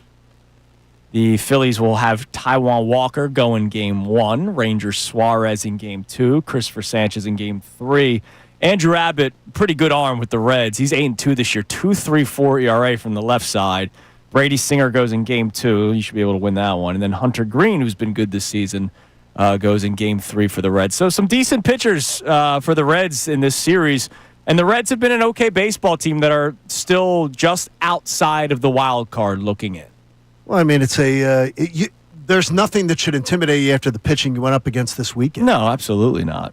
And so that was, boy, they did a fantastic job. Yeah. They really did. That was a great weekend. So here's the question. Is Stott back in the lineup again today? I wonder if they played him yesterday because back-to-back lefties. They don't want to give him 2 days off. Is he back in the lineup tonight? I would imagine. I hope they aren't worried about giving him too much time off because he hasn't earned it. I mean, like, you have to earn your... No. I wonder I know, the mental game of not wanting to bench him back-to-back I understand that. games. I don't care. I hope that's not the case, but I don't care. Here was your lineup yesterday. It was Turner, Schwarber, Harper, Real Muto, Castellanos, Bader, Sosa, Stott, Wilson. Do you expect to see that again today? I don't. I expect Sosa at second and Kemp at third. Yeah, I think so, All too. right. Is Weston Wilson still your left fielder?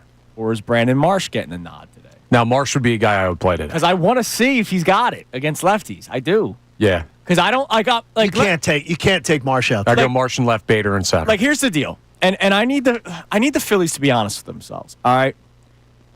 Is Weston Wilson playing a game for you in the playoffs? No. So then why are we doing it now in August? It doesn't. There's 45 games left. That's why I said to Connor today, I want.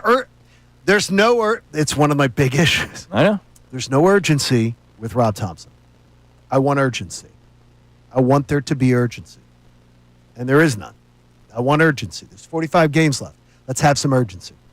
I want there to at least act like it. Pretend. Lie to me. Because I just don't need to see Weston Wilson.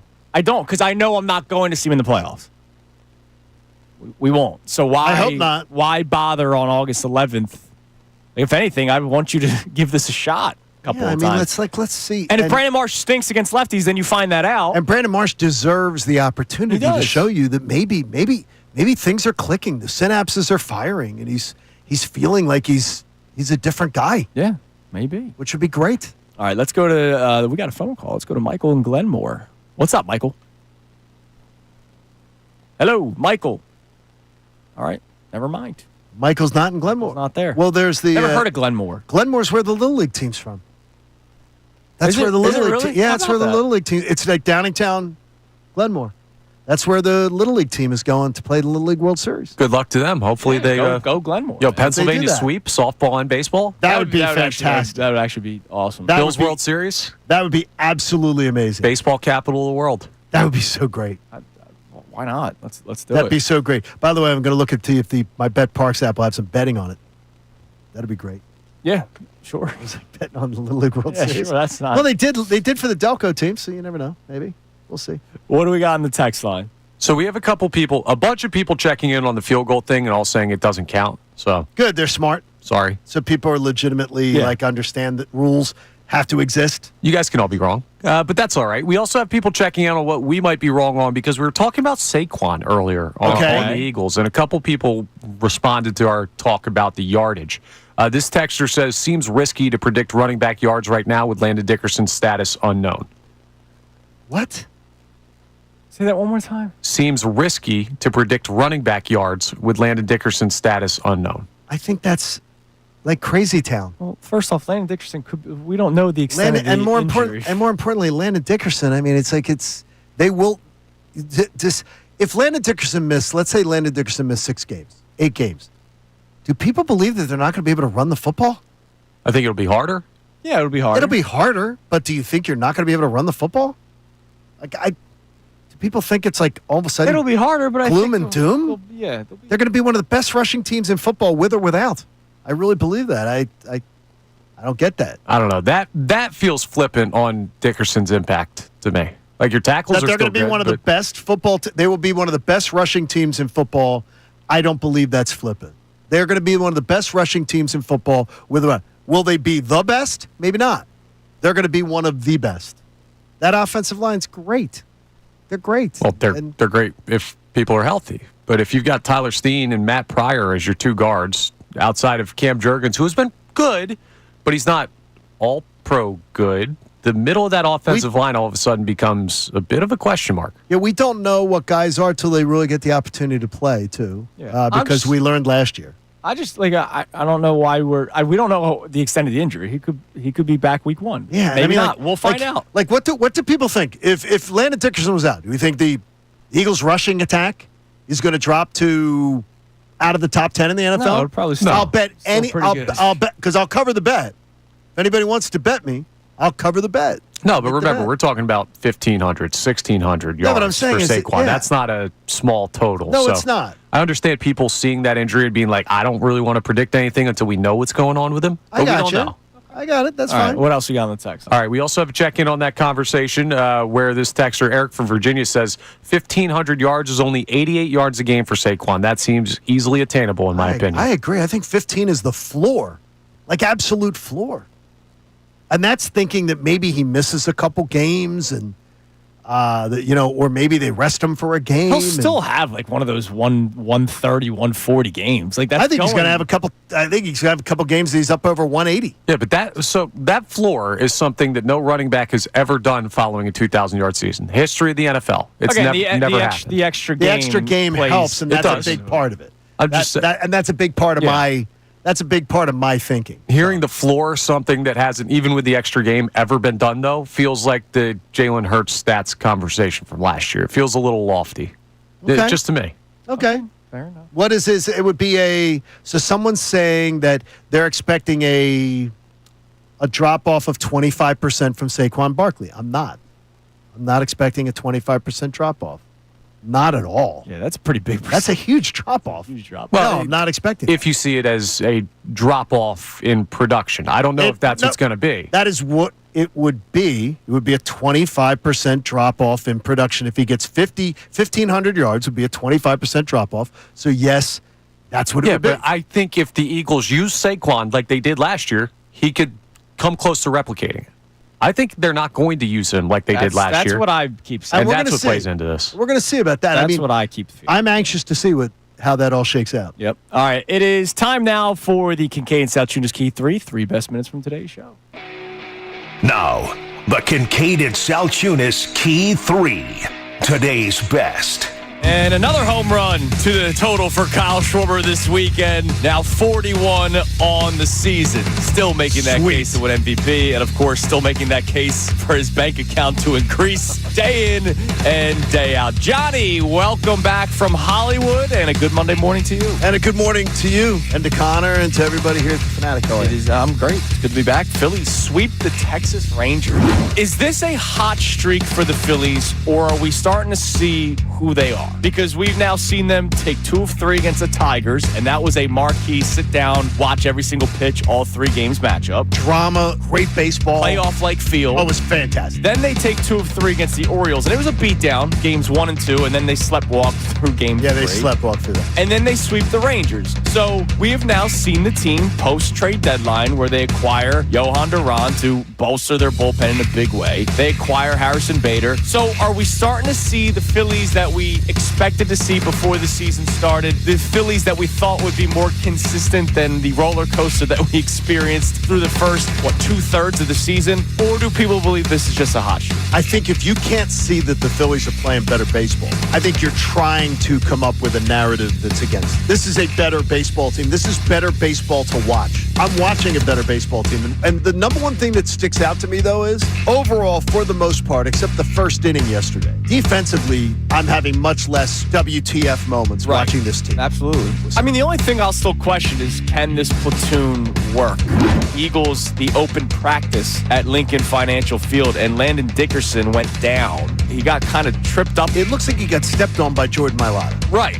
His foot got stepped on, which caused him to then, with his other leg, step awkward. And it didn't look like, when it happened, you weren't like, oh no. No. But when he didn't get up, and I saw the reporters, I read a story from, I think it was Tim McManus this morning, the 50,000 Eagles fans that were there yesterday went dead silent. Oh, yeah. It was dead silent. I'm going to go on this. Is that could be an ankle, potentially a twist, could be something like that, but it didn't appear. He's flexing the knee. Yeah. On the card. He's sitting on the front of the card, which, by the way, is not protocol. Right. So that is not protocol on like a major knee injury or anything. Have him laying down. They would have him laying down. They would have him. They would not have him sitting in the front of the card if that was the case. It's not an Achilles protocol, by the way, either. Because there are people speculating, well, it could be his Achilles. Yeah, no, I don't that's think not an Achilles thing, because the protocol would not be for him to be sitting there in the front of the cart flexing his knee. Right. So that's not it either. My worry is this one of those high ankle sprains on a 300-pound man. We've seen Lane Johnson deal with this a couple of times. And they tend to linger around. Oh, yeah. That would concern me too, but you know what? What's great about it, Andrew, is it's August 11th. Exactly. September 4th is when we need him. Right. My concern is he was banged up at the end of last year. Right. He's now banged up yesterday. And we don't know any sort of result to the injury. Like, we don't know. I would tell keep you posted whenever we find out more from Landon Dickerson. I would tell you this. He is as athletic as any one of their offensive linemen. Yeah, absolutely. Flexible, athletic, so hopefully we'll see what happens. He is just fine. They picked up a lot of ground on the Mets in first place for the NL East. You know, the Mets had their 1-9 streak. The Phillies had their 1-9 streak. And now the Mets have put up another one. Correct. And that's the difference between the two teams, right? Is that, the magic number, we wake up today, the magic number is 40. Yeah, Phil's have a 5.5 game lead. It was just 1 month ago where the Mets had a 5.5 game lead. This division's been a roller coaster between these two teams. And you're feeling good about it because right now the magic number's less than it was in 2008 on this date, less than it was in 2009, less than it was obviously in when you won the division last year on this date. So you're feeling really good. All right, that is the Kincade Salciunas Key 3 best minutes from today's show. I will be on ESPN Radio again today, 3 to 7 with Freddie Coleman. I'm excited, man. It's very, very good stuff. Very excited. That is like full circle for us, this show. Damn right. But, of course, make sure from 3 to 6 you listen to Unfiltered. And then from 6 on, you listen to Kevin Cooney. And, of course, coming up next, you listen to Ray Dunn. Ray will be there enjoying fun. Because I got to promote the Fanatic. Yeah, you should. Absolutely. You should promote that first, which is good. And this is always good. Yeah. Ray and I today. That's right. Yeah. You are doing Staying doing double duty. Oh, yeah. Might be doing triple duty. What? Can't do that. Well, Man. You might. Walking wounded around here. Ultimate utility guy, baby. Hey. Just give me the call. Hey, I did. Conmundo Sosa. One of the longest days. I did 4 shows in one day. It was great. Wait a minute. 4 shows. I did when Mark was doing mornings. Okay. I was the update anchor. All right. And then I produced for Cuz. All right. And then I produced for Mike because there was a late call out on that show. Okay. And then I had the formerly known Fanatic Baseball show from 6 to 7. Oh, my gosh. Oh, that's it? Yeah, Easy day. that's So what it. did you do? You did 6 to 7. 6A to 7P. Yeah. Now, that is what every year, one day a year, I would do the radiothon back in the day in Atlanta for Right. Leukemia Lymphoma Society. I would host 6 a.m. to 7 p.m., 13 hours live. That's beautiful. It was exhausting No as one hell. got tired of hearing you then. It was exhausting as hell. Well, we would bring in all the regular hosts would Right, come on right. and do with their shifts, and we'd have guests and stuff like Yeah, that. which is fun. absolutely. But it was exhausting. My Yeah. gosh, that's a tough day. Yeah, that's nothing. That is a tough day. It's not. Hey, you gotta love it. Hey, join Life-Saving Cancer Research. H&H Heating and Air Conditioning made a donation to the American Association for Cancer Research. You can do it too. Go to 975thefanatic.com/AACR because cancer research saves lives. And have your pets spayed or neutered. Drew asked me to say that too. Drew says that at the end of The Price is Right. So have your pets spayed or neutered. You want to control the pet population. You want to do that. I didn't know that. Make sure you do that. Wait, you didn't know that? He didn't know that? Drew Carey says that at the end of every, and Bob Barker used That was an to. OG Bob Barker Then thing. Drew says that Never. at the end of every one. Never. It's the first time in my life I've heard this. And That's wild. That's a very, very popular, normal part of pop culture. That Bob Barker says, Ray Dunn shaking his head. have your pets spayed or neutered. He's 12 years so old. it's 2-2 in this very popular culture. Okay, have your pets. How about we're going to put a poll question out. Put a poll up. Do you know who said have your pets spayed or neutered? Let's have that done. By the way, so June 29th, you got plans next year. So just make plans for it. Can't wait. Gotta I'll watch. hold my breath till then. Don't hold your breath till then.